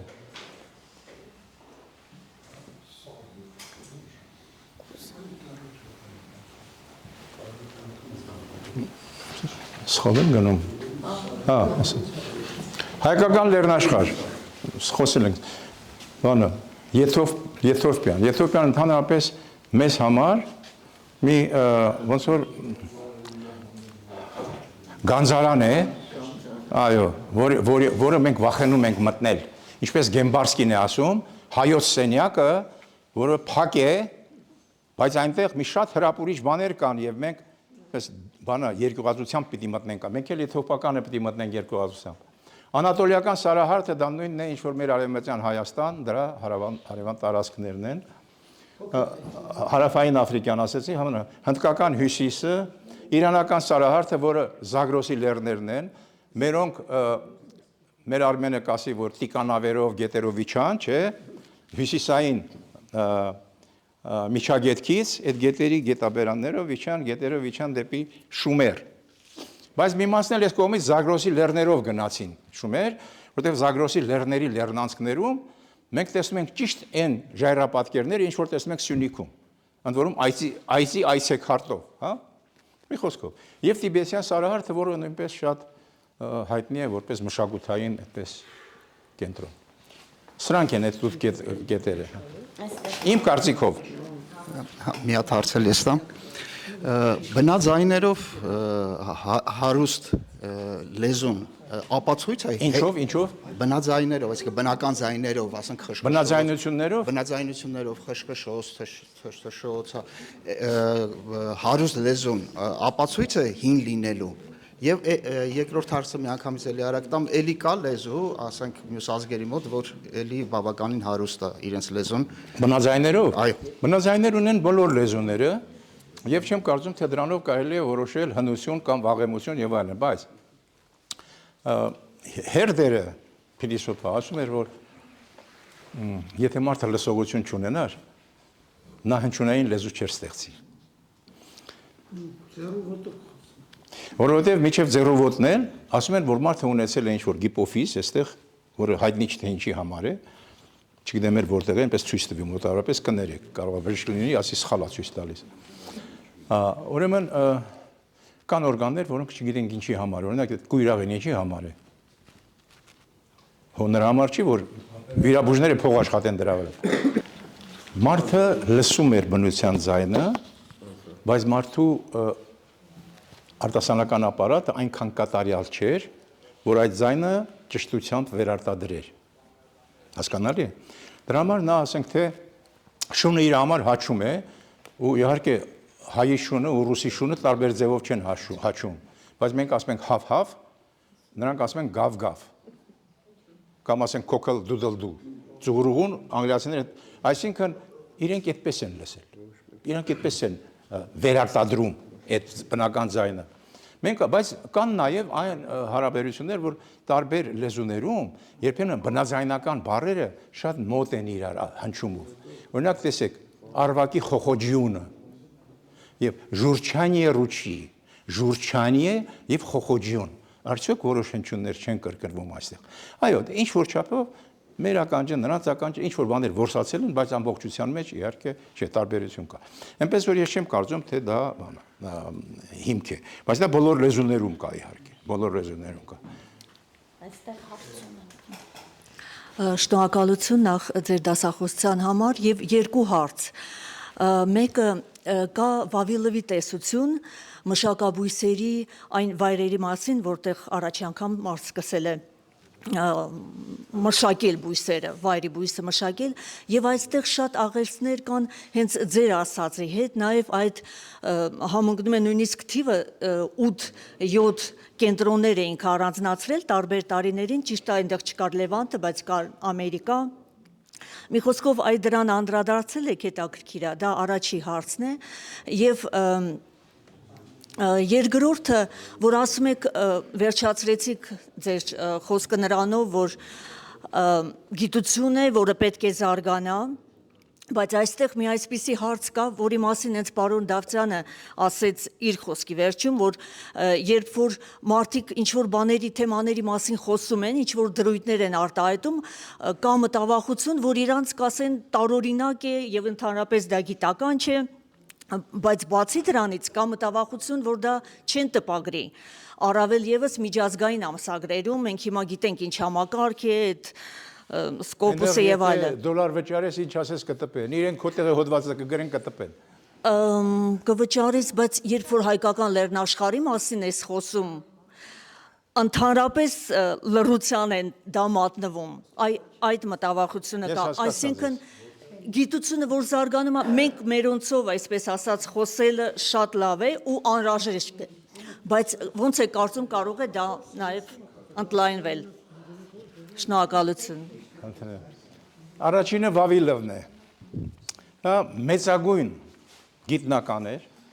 որը շատ վատ ավարտեց եւ նրա տեսությունն էլ ոտնակող արեցին։ Ցավալի է։ Եվ ես, այո, խնդիր եմ դրել նրան շատ լավ չնայած նրա ուսումնասիրության որոշ արդյունքներ ես այստեղ օգտագործել եմ, բայց հենց այս հոդվածի, այս զեկուցման ժամանակ ես հասկացա, թե այդ ինչ մեծ անհատականություն է եղել, գիտեք, բանը հրաբուխի պես ժայթքել է, եւ այդ վայրի բուսատեսակները եւ այլն, այդ հիմա տեսեք, հետաքրքիր բան է, օրինակ, աշխարհում ցորենի 4 տեսակ կա եւ բազմաթիվ վայրերում դրանք չեն հանդիպում ընդհանրապես վայրի ցորենի։ Եթե հանդիպում է մի տեսակի հանդիպում, Հայաստանում 3 տեսակը ուրեմն հանդիպում։ Ուրեմն սա ինչ է նշանակում։ Սա իսկապես նշանակում է անկլավ։ Անկլավն դա մեկուսացվածությունն է, մի քիչ առաջ ես դա բերեցի որպես հատկանիշներից մեկը, կարևոր հատկանիշներից։ Անկլավ, որպեսզի նրանք զարգանան ինքնուրույնաբար առանց արտաքին ազդեցությունների, հա։ Երկրորդ հարցը հիշեցրեք ինչի մասին էր։ Հա, գիտության զարգացման մասին։ Գիտության զարգացումը անհասկանալի է, մանավանդ եթե գիտությանը այդ ոլորտը քաղաքականության կրենքի տակ է։ Ուրեմն քանի դեռ մեր գիտությունը կամ գիտության այդ բնագավառը քաղաքականության կրենքի տակ է, այնտեղ մենք պիտի այսպես պայքարով պոկենք կամաց այն ամենը ինչ որ մեզ է վերաբերում։ Իմ նախորդ հաղորդումը վերաբերում էր մեզ վերագրվող բազմաթիվ փոխառությունների 11000 արմատի դեպքում 8000-ից ավել մեզ վերագրում էր, որ մենք օտարներից ենք փոխառել։ Հիմա Արմեն Դավթյանը, Լեյլան Ստեփանյան իրենց հետազոտություններում այլ լեզուների հետ հայերենի համեմատությունների մեջ ցույց են տալիս, որ այն ինչ որ համարվում է պարսկերենից հայերենի փոխառություն, եղբայր դրանից 3000-2000 տարի առաջ շումերերենում եղել է, եթե շումերերենում եղել, ուրեմն հայերենում եղել, որովհետև հայերը իջան շումեր, իրենց լեզվով իջան, ոչ չգնացին այնտեղ լեզուն փոխեցին, չէ։ Հա, փոփոխություններ կլինեին, բայց Արմենի բերած նույնիսկ հնչյունական փոփոխությունների մեջ այնպիսի բաներ կան, որ մեկին մեկ կրկնում է այսօրվա հայերենի փոփոխությունը։ Օրինակ այ երկհնչյունը, երկբարբառը, որ տալիս է այսօր, այնտեղ արդեն ասում է ավարտված էր այդ հնչյունափոխությունը։ Բայց մեր մոտ, տեսեք, գրական լեզվում չի մտել արարատյան բարբառ նոր է մտնում, անցել է քանի հազար տարի։ Տեսնում եք ինչ է նշանակում։ Եվ այս պայմաններում խոսել հնչյունային համապատասխանությունների պարտադիր լինելու մասին շատ ծիծաղելի է, որտեղ հնչյունային օրենքը ունի իր ակտիվ գործունեության շրջանը, երբ որ ամեն ինչ ենթարկում է իրան, Բայց հետագայում ինքը թուլանում է, հանդես են գալիս ուրիշ հնչյունական օրենքներ, որոնք սրան խփում են, թուլացնում են։ Եվ այս ընթացքում առաջացած բառերը կամ օգտագործվող բառերը արդեն այդ հնչյունափոխությանը չեն ենթարկվում։ Հիմա եթե մենք հետևենք այն հանգամանքին, որ a, վիուն, երկբար բառը հայերենում տվել է o, որը մենք գրում ենք կլորոյով, այսինքն միջև Մանուկ Աբեղյանի ուղղագրական ռեֆորմն էին գրում կլորոյով, դա 12-րդ դարում մտավ կլորոն, որ ոյի on եւ a վիունի on իրարից տարբերվի, ցակումնաբանորեն, հա։ Ուրեմն մենք պիտի նավթ բառը չհամարենք, որտեղ նավթը, բայց տեսեք Ղարաբաղի բանի բարբառում ընդեղ էլ նոթ դարել։ Այսինքն միտեղ գործում է, միտեղ չի գործում։ Մի ժամանակաշրջանում գործում է, մյուս ժամանակաշրջանում չի գործում։ Սա շատ բարդ խնդիր է։ Ես սրանով առաջնորդվել, որ ասել այդ նոթ բառը, աղավնի բառը փոխառություններ են հայերենում։ Կներեք, դա սրբապղծություն է։ Այս է խնդիրը։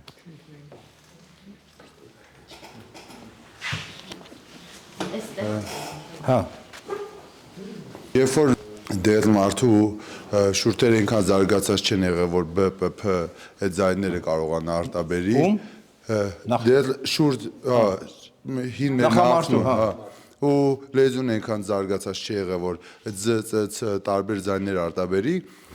իմ կարծիքով բնական ձայնը, որ մարդը արտաբերել է, դա այդ ոնց որ փլշտալուց ասում ես հա, հա, հավչ կամ հավց, այս ձայները բնական է, որ դուրս է գալիս։ Նույնն է բնության ձայները, իմիջիայլոց։ Անտառի խշշոցը, գետի քչքչոցը, դա այդ նույն այդ հապչիի նման ինքը ընկալում է իր ականջը։ Եվ մարդը օրինակ եթե համեմատենք ուրիշ կատնասունների շան հետ, որ կամ գալի հետ, որ իրանք ձայն են անում, այդ հաու, այդ հան, դա բնական արտաբերվող ձայն է, որ մենք օդը դուրս ենք հանում եւ դրան լայնաբացած։ Հին ասում են շունչ։ Իմ հարցը հետեւյալն է, որ եթե մենք եւ հնդիկները այոյին ասում ենք հա, իմ հասկանալով նախնական մարդը, որ ուզելա կոմունիկացի ուրիշ մարդու հետ, պետքա սկզբից հասկանան մի բանի այո ու ոչը։ Սկզբի բառերը դրանք այդ այո ու ոչ նշանակող բառերն են։ Տրամաբանականը, որ մեր լեզուն այդ հա որ կրում է, իր մեջ կրում է իր սկզբնական ձևով, որտեղ մեր վրա նույն քանակի արև անգնում նույն սարն բառի համար միանգամայն իրավացի կարող է լինել, իհարկե։ Այնտեղ մի հատ կիներ ուզում նայել։ Հա։ Մի վարքյան։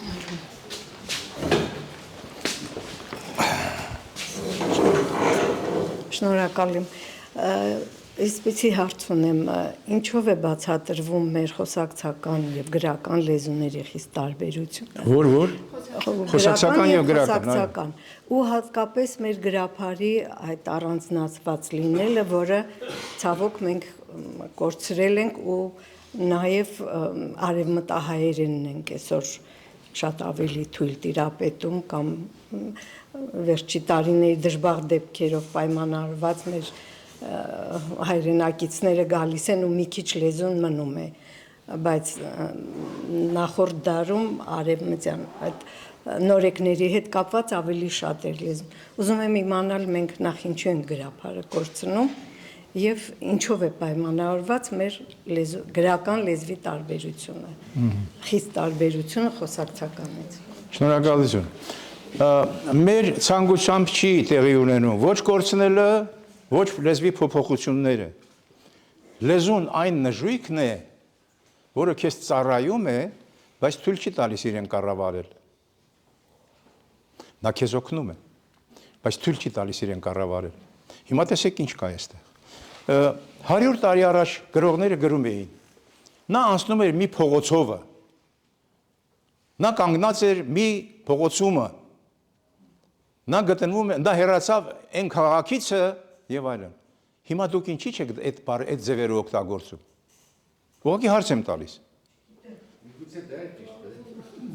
Հարցը այդ չի, թե որն էր ճիշտը։ Դա փուլ է, փուլ, որը լեզուն անցնում է։ Ես ինչու եմ դա ասում, որովհետեւ ես դա տեսել եմ։ Ես դա կարդացել եմ։ Շիրվանզադեի մոտ եմ կարդացել, Պրոշյանի մոտ եմ կարդացել, Սունդուկյանի մոտ եմ կարդացել եւ այլն։ Կարդացել եմ այդ մարդկանց մոտ։ Ես տեսել եմ աչքով գրած։ Ես հիմա հարց եմ առաջացնում, խոր, Լեզվափիլիսոփայական հարց, արդյոք որոշյալության կարգը հայերենում տեղի է տալիս, ինչպես շատ երկրներում, ինչպես ռուսերենը ընդհանրապես կորցրել է։ Բայց պարզվում է, որ ոչ, ուղղակի որոշյալ արման, արտահայտման ձևը դառնում է ուղիղ ձևը։ Իսկ անորոշը ստանում է մի։ Եթե ասում ես նա անցնում էր փողոցով, նշանակում է այդ փողոցը հայտնի է, այսինքն որոշյալ է։ Իսկ եթե նա անցնում էր մի փողոցով, ուրեմն այդ ասողը չի ուզում, որ դու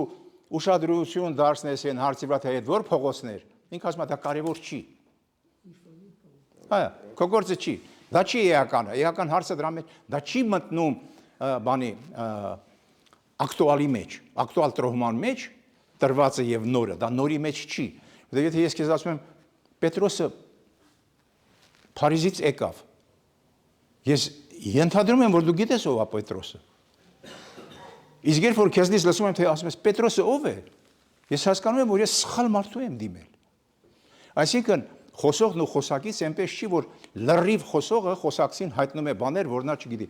Նա հենվելով հայտնի բաների վրա, հայտնում է նոր բաներ։ Նա Պետրոսի վրա հենվում է, որ պատմի նրա Փարիզից գալու մասին։ Հասկանալի է։ Հիմա լեզվի զարգացումը, դա իր ընթացքը ունի։ Գրաբարը անջատ չի, նրան անջատել են։ Նրան անջատել են, որպեսզի ցույց տան, որ քրիստոնեությունը գրաբարը դարձրեց գրաբար։ Բայց գրաբարի զարգացվածությունը այ մի քիչ առաջ այնտեղ հարց հնչեց, չէ՞, բառապաշարի հարստություն։ Բառապաշարի հարստությունը գրաբարի բավարարեց, որպեսզի մի ամբողջ քրիստոնեական աշխարհի տերմինաբանությունը իր լեզվով ներկայացնի։ Ընդհանրապես մի 15 բառ է փոխառնված։ Եկեղեցի, չգիտեմ, այդպիսի բաներ, հա։ Նա նշանակում է, որ դրանից առաջ ինքը այդ տիպի զրույցներ վարել է եւ այդ բառապաշարը ուներ։ Մի հատ փոքր օրինակ, Արմենը թող թույլ տա մտնեմ իր բնակավարը, երբ որ աքադացիները, որոնք հովվական ժողովուրդներ էին, թափառիկ, վաճկատուն, արյունարբու, եկան, հիմնեցին պետություն, հետո սկսեցին շումերին խեղդել եւ այլն, հետո հասկացան, որ առանց դրանց գիտության իրանք ոչինչ են, ու սկսեցին այդ գիտությունը այն բանի ջրհան կայանի նման այս բարձրությունից մղել դեպի այն բարձրությունները, նրանք շատ մեծ դժվարությունների մեջ ընկան նրանց թարգմանիչները։ Թարգմանիչները իհարկե հրաշալի տիրապետում էին շումերերենին, բայց նրանք թարգմանում էին մի ժողովրդի համար, որը այդ նախադասության 5 բառից 2-ին ծանոթ չի առնվազն։ Եվ դրա համար ստեղծեցին բառարաններ։ Հասկանում եք ինչ ուր եմ տանում։ Հիմա այդ բառերը աքադացիների համար փոխառություններ եղան։ Եվ դրանք հազարներով են, բայց դրանք մշակութային շերտ են, եւ դրանք չեն խոսում ծագումնաբանական ընդհանրության մասին։ Աքադացիները նրանք ուրիշ ցեղ են, շումերները նրանք ուրիշ ցեղ են։ Հասկանալի։ Ուրեմն հիմա այդ բառերը մեզ վրա վաճառում են, որ նրանք շումերներից վերցրել են, համաշխարհային լեզվաբանությունը մեզ վրա վաճառում է որպես աքադացիներից փոխառնված բառեր հայերենում։ Բայց Արմենն ու Լեյլան թույլ չեն տալիս։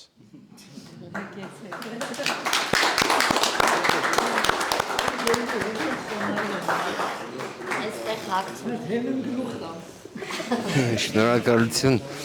նախ հարգանքներիս հավաստիկը ձեր կատարած աշխատանքների համար։ Հիմա իմ հարցը ըստ որոշ հետազոտողների երկիր մոլորակի պատմության ընթացքում մոտավորապես 80 այլ մոլորակային քաղաքակրթություններ այցելել են ու որոշ քաղաքակրթություններ բավականին երկար ժամանակ ապրել են, հազարավոր տարիներ։ Այդ ընթացքում դե պարզ է, շփվել են մարդկանց հետ, հնարավոր չէ, այդ աֆրիկյան այդ ոսկու հանքերը եւ այլն, շատ հազարավոր փաստեր կան։ Ըստ ձեր կարծիքով արդյոք նրանք չէին կարող ազդել լեզվի ստեղծման կամ զարգացման, մտցնեին որոշ իրենց տարրերը։ Ուրեմն ձեր ասածը մի շարք բացատրություններ ունի տարբեր մշակույթներում, բայց կա մշակույթ, որ որոշակերի ասում է, որ աստվածները իջան, որտեղից իջան եւ այլն, հա, նույնիսկ ասում են Արարատի վրա իջան, որը տիեզերքից երևում էր որպես Փարոս, իր սպիտակ գագաթոյով։ Հետո իրենք այդ աշխատանքները իրենք էին կատարում, այդ ոսկու հանելու։ Ես չեմ ասում իրականում այդպես եղել է, ես կարդացել եմ։ իրենք էին կատարում այդ։ Հետո իրենց համար տեսան, որ շատ դժվար է ու փորձեցին ստեղծել մարդուն, որ այդ գործը անի։ Եվ ասենք թե այդ Աստվածաշնչի ստեղծված տարբերակը չի, որ բանը ստեղծեցին մարդուն, Ադամ Եվա, մեր միջնադարյան միամիտ պոետը ասում է, այդ ոնց եղավ, որ մի Ադամ Եվայից այդքան ազգեր ծնան երկրի։ Հատկապես, որ նրանց զավակները հո իրար հետ չէին կարող ամուսնանալ։ Բայց ըստ էության, այս մյուս տեսությունը, որ ասում են, հազարներով ստեղծեցին զույգեր։ Եվ եթե զույգերը ստեղծեցին, դրանց հետ իրենք պիտի շփվեին, թե չէ, աստվածները, եթե իրենք են ստեղծել, ձեր տեսությունն եմ զարգացնում։ Դե որ պիտի շփվեին նրանց հետ, իրանց լեզուն տվին, էլի։ Բայց դրա համար էր Լորդ Ջորջ Բայրոնը ասում, երբ որ ասում են ինչի ես գնում մխիթարյանների մոտ հայերեն սովորում։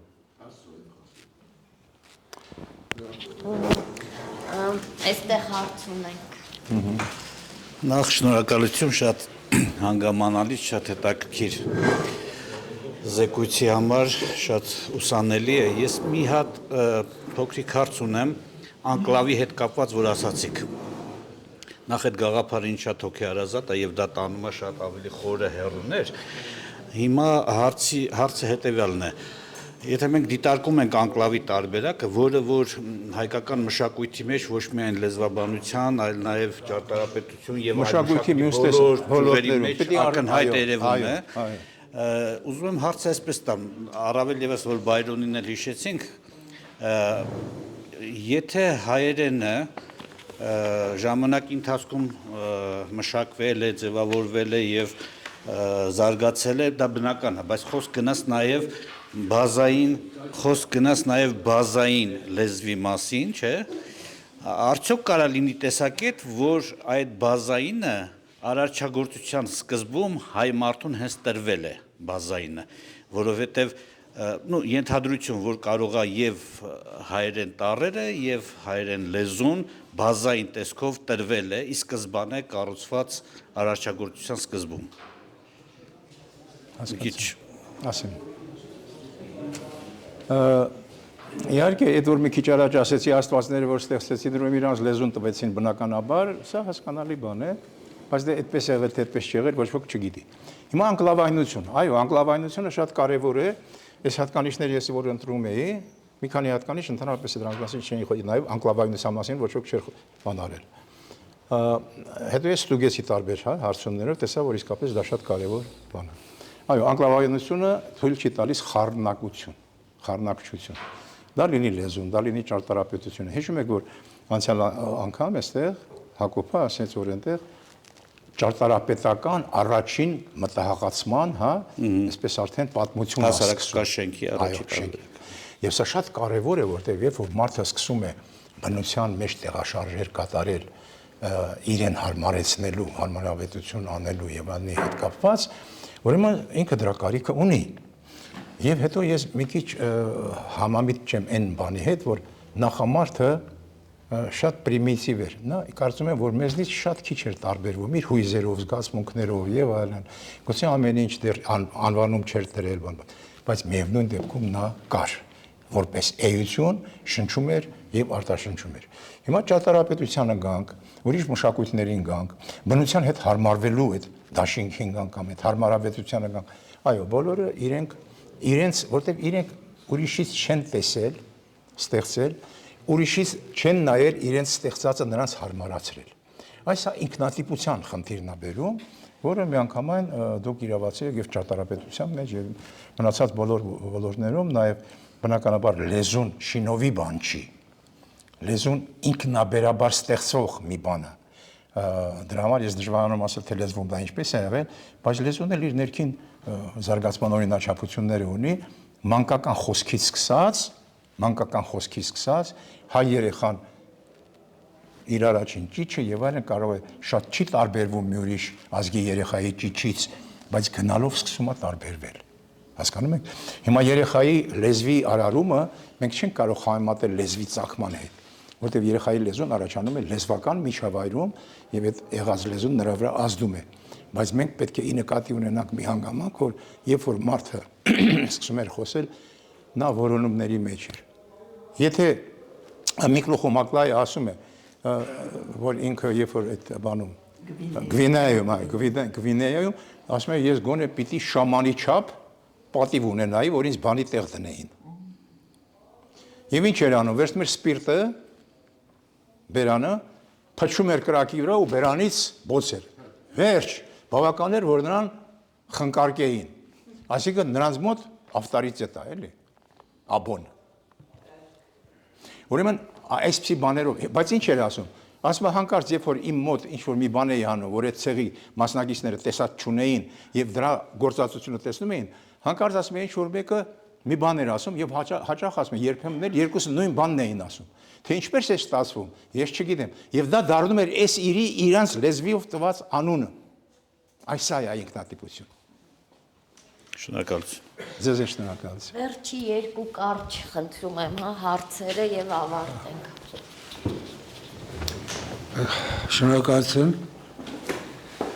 Ուրեմն առաջինը ցանկալի կներ, որ ձեր հոդվածները էլեկտրոնային ձևով լինեին, էլեկտրոնային տարբերակով։ Հիմա հարցս։ Մարտիրոսյան Համլետը ապացուցեց, որ սունիկի ժառապատկերներ դա գրային համակարգ են, հետո մեկ ուրիշ հոդվածում, որ դրանք թվագրվում են 15-ից 50,000 տարեկան ու դրանց հիմքը հայերեն է։ 3 խնդիր, այո։ Եվ դրանց հիմքը հայերեն է։ Այդքան մեծ տարիքի այս ժողովուրդների մոտ, որոնք նաև լեզուն բացահայտեն, մշակութային ինչ-որ արժեքներ պահպանվել են, թե չէ, դա է տարիք։ Դե հիմա տեսեք, հիմա եթե այն օրը մենք լսեցինք Սիլիկյան թաղամասի պեղումների մասին, որ նոր է ստացվում, բնականաբար այնտեղ պեղումները շատ բաներ կբացահայտեն, նույնը նաև ասենք հայկական այլ, այնտեղ 48,000 տարվա մասին են խոսում հիմա, այո, ուղղակի այստեղ այդքան պեղումներ չեն արվել, բայց դա չի նշանակում, որ մեր ընդերքը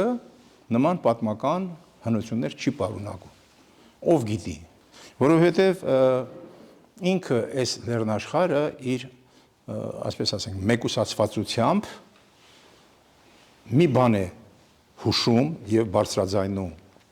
այն ինչ որ այստեղ կա, այստեղինն է, ներբերված չի, ներկրված չի, արտահոսք կարող է լինել, ինչպես ասենք Բեզուարյան այծը,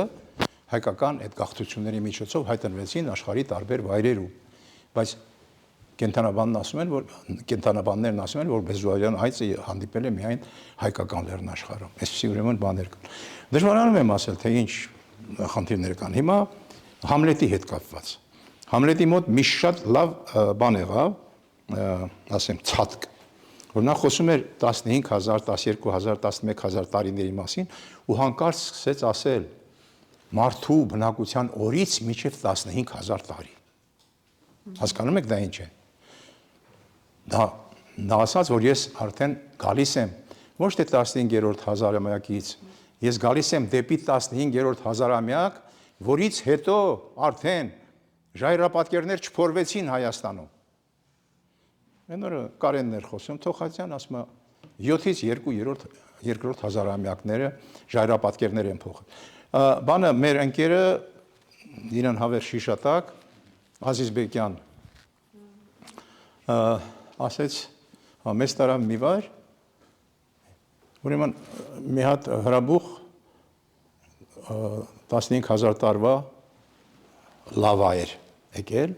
այդ լավայի քարակտորներ արդեն կտոր են եղել, լավան հոսել է, հետո կտոր են եղել, դրանց վրա ուրեմն ժայռապատկերներ կան։ 8-րդ հազարամյակից մի հատ ուրիշ հրաբխի, դե իրենք երկրաբան են, գիտեն, որ հազարամյակում է ժայթքել, եկել էր այդ լավան, այս ժայռապատկերներ ունեցող ապարները ծածկելով անցել էր, ու ես մի լեզվակի վրա ոչ մի ժայռապատկեր չկար, այսինքն ավելի ուշ շրջանում արդեն ժայռապատկերներ չէին անում, ահա Համլետի տաղանդավոր լինելու հանգամանք, մյուս կողմից շատ հստակ է դրված, այնքան հստակ է դրված, որ դա գիր է, ժայռապատկերները գիր են, որ դա, եթե գիր է, ուրեմն պետք է ունենա որոշակի լեզվի ժողովրդի լեզվամտածողություն, կամ եգիպտական, կամ չգիտեմ ինչ,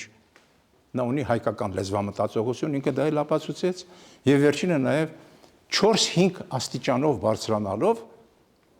որ այնտեղ մետաղի գործիքներ չեն հանդիպում այդ նկարված բաների մեջ, որ այնտեղ կերամիկական իրեր չեն հանդիպում, միայն մի դեպք կա, որ կասկածում են կերամիկական է թե քարից քրեղան է։ Հետո գալիս է ուրեմն այնտեղ լճերի հետ կապված նավերի պատկերները այնտեղ, որ այդ գյուղի լիճն է եղել, հա, անգեղակոթի, եւ հետո գալիս է գիգանտ կենդանիները, որոնք արդեն այդ տարիներին արդեն ավարտվել է դրանց գոյությունը։ Հաստատորեն մարդը չէր կարող չտեսած կենդանուն պատկերել։ Այն էլ այն կենդանուն, որ վերացել է։ Կամ նա չէր կարող լինել այդտեղ ապրել եւ նկարել նավեր, եւ որ ինքը այդ նավակը չի սարքել, վրան չի նստել, դրանով չի նավարկել, անգեղակոթի լճի էսափից այնափը չի անցել, հասկանալի է։ Սա մեծ գիտություն է եւ Համլետը, այո, փառք ու պատիվ իրեն։ Ուրիշ ժողովրդի որը նման մշակույթ, որը նաև լեզուն արտացոլի, կա, չէ։ Ես էդ եմ ասում։ Մեզ նման բաներ։ Հիմա այսպես ասենք, հա, գոյություն ունի, այսպես ասենք, հնագիտական ձագար։ Հիմա երկրորդ հազարամյակն է, չէ, ասում ենք երրորդ հազարամյակ, հետո գալիս է առաջին հազարամյակ, ասենք Նարեկացու ժամանակները, հետո գալիս է Քրիստոսի ժամանակները, հետո գալիս է 1000 տարի դրանից ներքև, մենք այդ բանի վրա ազատ տեղ չունենք։ Մենք միշտ ունենք բնակեցվածություն։ Մենք ունենք մշակութային շերտեր բոլոր հազարամյակների հետ։ Եթե երկրագնդի վրա կա մի ուրիշ վայր, հետո մենք նաև այն եզակիներից ենք, որ գիրը 4 տեսակ ունի, բոլոր 4 տեսակներն էլ այստեղ օգտագործել են եւ հանդիպում են։ Ճիշտ է, ասում են, թե ուրարտները գրում էին ասորական տիպի, ուրեմն սեպագրերով։ Դա ինչպես ասում են, առավոտյան որ արթնանում ես, կանաչների վրա եղիամ է։ Հենց արևը բարձրացավ, այդ եղիամը անհետանում է։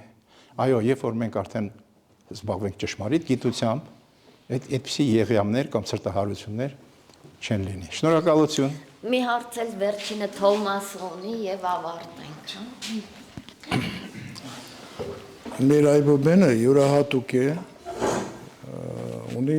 հետաքրքիր հնչյուններ, որ ուրիշ այբոբեններ չունեն։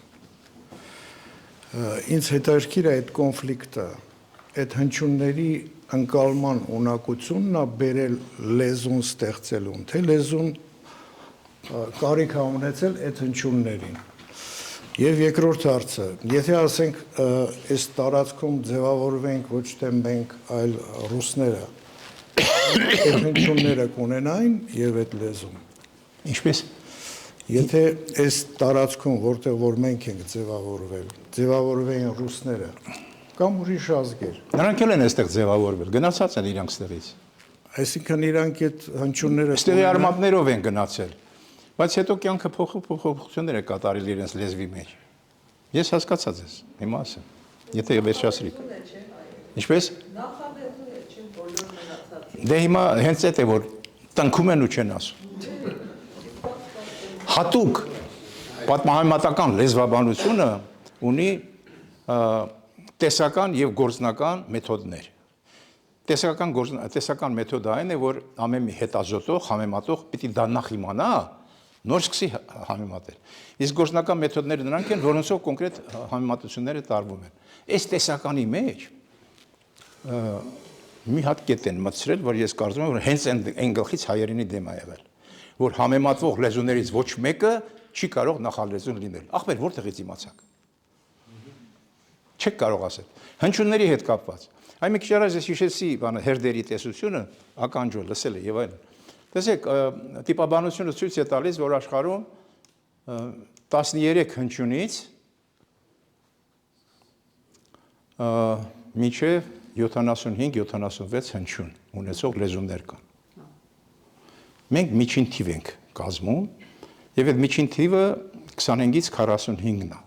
Այսինքն աշխարհի լեզուների մեծ մասն են այդ թվի մեջ եւ չի բացառվում, որ դրանք նաեւ հետագայում ցակումնաբանությամբ կապված լինեն։ Դրանց մի մասը այսօր պարզ է, բայց մյուս մասը դեռ պարզ չի, դեռ պայքարում են ընդունել դրանք նույնպես ցեղակից։ Հիմա անշուշտ որ լեզվի ծագման առաջին փուլում չէր կարող լինել այսքան բազմահնչյունություն։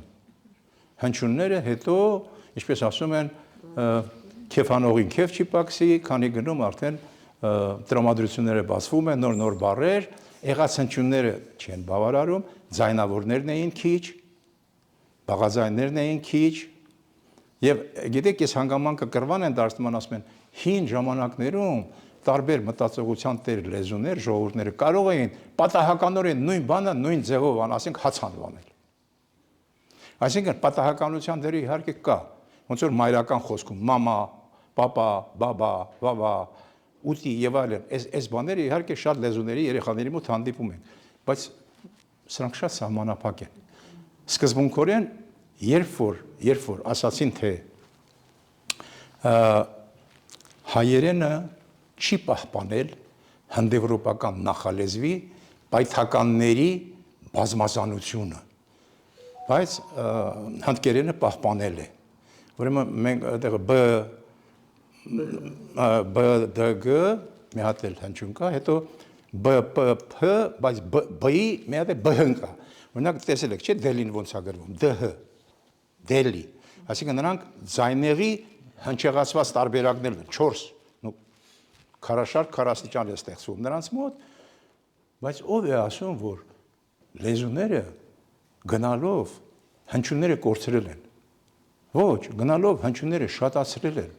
Միշտ այդպես պիտի լինի։ Տրամաբանությունը այդպես է հուշում։ Ես չեմ կարող ասել իսկ ինչպես է եղել, բայց բնականաբար առաջին բառերը որ քիչ էին, հնչյուններն էլ էին քիչ պահանջվում։ Հետո արդեն ծավալվեցին ու երբ որ լեզուն դարձավ իսկապես կատարյալ լեզու, այդ ժամանակ իհարկե արդեն 36-ը կար։ Շումերի ժամանակ արդեն Արմենը այստեղ չի, բայց կարծում եմ իրենք ասել, որ ես այդ բանը ասել եմ, ականջական չի։ Շումերի հնչյունները 36-ն էին։ Ու երբ որ աքադացիները նրանց բառերը վերցնում էին իրենց բառարաններում, նրանք չունեին ջ, նրանք չունեին չ, նրանք ունեին 22-23 հնչյուն։ Եվ մեր 36 հնչյունների բազմազանությունը չէին կարող հաղորդել իրենց փոխարինված բառերի մեջ։ Դրա համար ասենք թե ձուն իրանց լեզուն կարող է դառնալ դու։ Եթե ռուսերեն գրեք, ոնց կգրեք, դզ, չէ՞, բա պատկերացրեք զն էլ չկա, բա ոնց գրենք ձուն։ Ջուրը կդառնա դուր, ջորին կդառնա դորի եւ այլն, հասկանալի է։ Այսինքն այդ հիմա Արմեն Դավթյանի հնարամտությունը նրանում է, որ նա իրան դրել է այն աքադացու տեղը, որ քիչ հնչյուններ ունենալով, այս շատ հնչյունները պիտի տեղափոխի այնտեղ, իսկ հիմա իրեն հայի տեղերում ասում է շումերագիտությունը հեռանկար ունի միայն այն դեպքում, եթե այն ուսումնասիրողը հայ է, որտեղ իսկապես այնտեղ որտեղ ուրիշները պիտի փնտրեն, ինքը ցույց է տալիս նույնիսկ մտածողության մեջ աչք կարկառել, չեն հասկանում ինչ է, չին հոգի դնել կամ հոգ տանել, այն հոգի գիտեն, բայց հոգին ոնց տանես։ Գրողը գրում է, ինքը շատ լավ բաստագետ է, ինքը գրում է, ես սա չեմ հասկանում։ Արմեն ասում է, չի հասկանում, որտեղ հայ չի։ Որտեղ մենք միջև հիմա դա ասում ենք, հոգ տանել, բա չենք ասում։ Եվ հետո մի բան էլ ասեմ, ձեզ ու սրանով երևի ավարտեմ, մի քիչ իհարկե քո հարցից դուրս եմ գալիս։ Եթե վերցնենք երկու նույն բառերը երկու տարբեր լեզուներում, ասենք տուն եւ դոմ, անուն եւ իմյա եւ այլն։ Ու բառերը գրենք ըստ իրանց իմաստների հայերենում եւ ասենք մի կողմ թողնենք այդ իրենց բառարանի դասավորությունը, սկզբից գրում ենք այն իմաստները, որոնք համապատասխանում են։ Դոմ, ասենք, նշանակում է ընտանիքի մարդու բնակության վայր արհեստականորեն կառուցված տարբեր եղանակներով, փաթից, քարից, չգիտեմ, բայց այդ նկարագրություն։ Ուրեմն այս իմաստը բոլոր լեզուներում կա։ Հաջորդը, որ նա ուրեմն այնտեղ ընտանիքի ապրելու վայր է, կա։ Որ նա, չգիտեմ, ասենք կինը ամուսնուց դժգոհելու ժամանակ ասում է, իմ տունը, իմ ամուսինը տնով երբ է զբաղվում, որ բարձր որ տուն մարդը նաև նշանակում է տնտեսություն։ Այս տնտեսությունը ուրիշ լեզուներում չկա։ Եվ բարձր է որ բաները, փոխաբերությունները, մի բանը մյուսի փոխարեն օգտագործելը, մի քանի տեսակ ունի, եթե մենք գործ ունենք մաքուր մետաֆորայի հետ մենք գտնվում ենք ազգային լեզվի շրջանակում։ Հայերենի տուն բառի փոխառությունները ռուսերենում չեն կրկնվում, ֆրանսերենում չեն, եւ նրանց էլ մերում չեն կրկնվում։ Ուրեմն սա ազգային մատնահետքն է, սա մետաֆորան ազգային լեզվամտածողության ճանապարհն է, ուղին է։ Միայն այս նրանք էլ ունեն մետաֆորա, բայց նրանց մտածողությունը ուրիշ ձև է գնում։ Հասկանում եք։ Իսկ այն իմաստները, որոնք համընկնում են, դրանք կոչվում են մետոնիմիա կամ փոխանունություն։ Ասենք, ասում եմ, ոսկիտ, ինչ ես ընկել դեսուդեն, կնոջն ասում, ինչը դնի, զարդը։ Այսինքն, մետաղը եւ նրանից պատրաստած իրը։ Չգիտեմ, ասում եմ, մետաքսը թակի, ինչ ես ուրիշ բաներ ա, մետաքսը, այսինքն էլի նյութը, նրանից կամ ասում եմ, միամանկերը 5 բաժակ խմեցի, բաժակը չեն խմում, ամանն էլ չեն ուտում։ Այստեղ խոսքը գնում է փոխանունությունների մասին, որը բոլոր լեզուներում կա։ Երբ որ ես ասում եմ հիմա լսարանը լուռ է, լսարանը ինչպես կարող է լուռ լինել։ Լսարանը սրահ է։ Այստեղ ես նկատի ունեմ լսարանում նստածներին։ Այսինքն պարունակյալ, այդպիսի կապեր կան։ Այս սրանք համամարտկային կապեր են եւ սրանք կոչվում են կանոնավոր բազմիմաստություն։ Բոլոր լեզուներում այս իմաստները կան, բայց այն իմաստները, որ մյուս լեզուներում չկան, դա ազգային ինքնության երաշխիքն է։ Այս այն է, որ ասում ենք, որ հայերը մեկուսի զարգացան։ Իրանց վրա ոչ ոք չազդեց։ Այսքան։ Շնորհակալություն։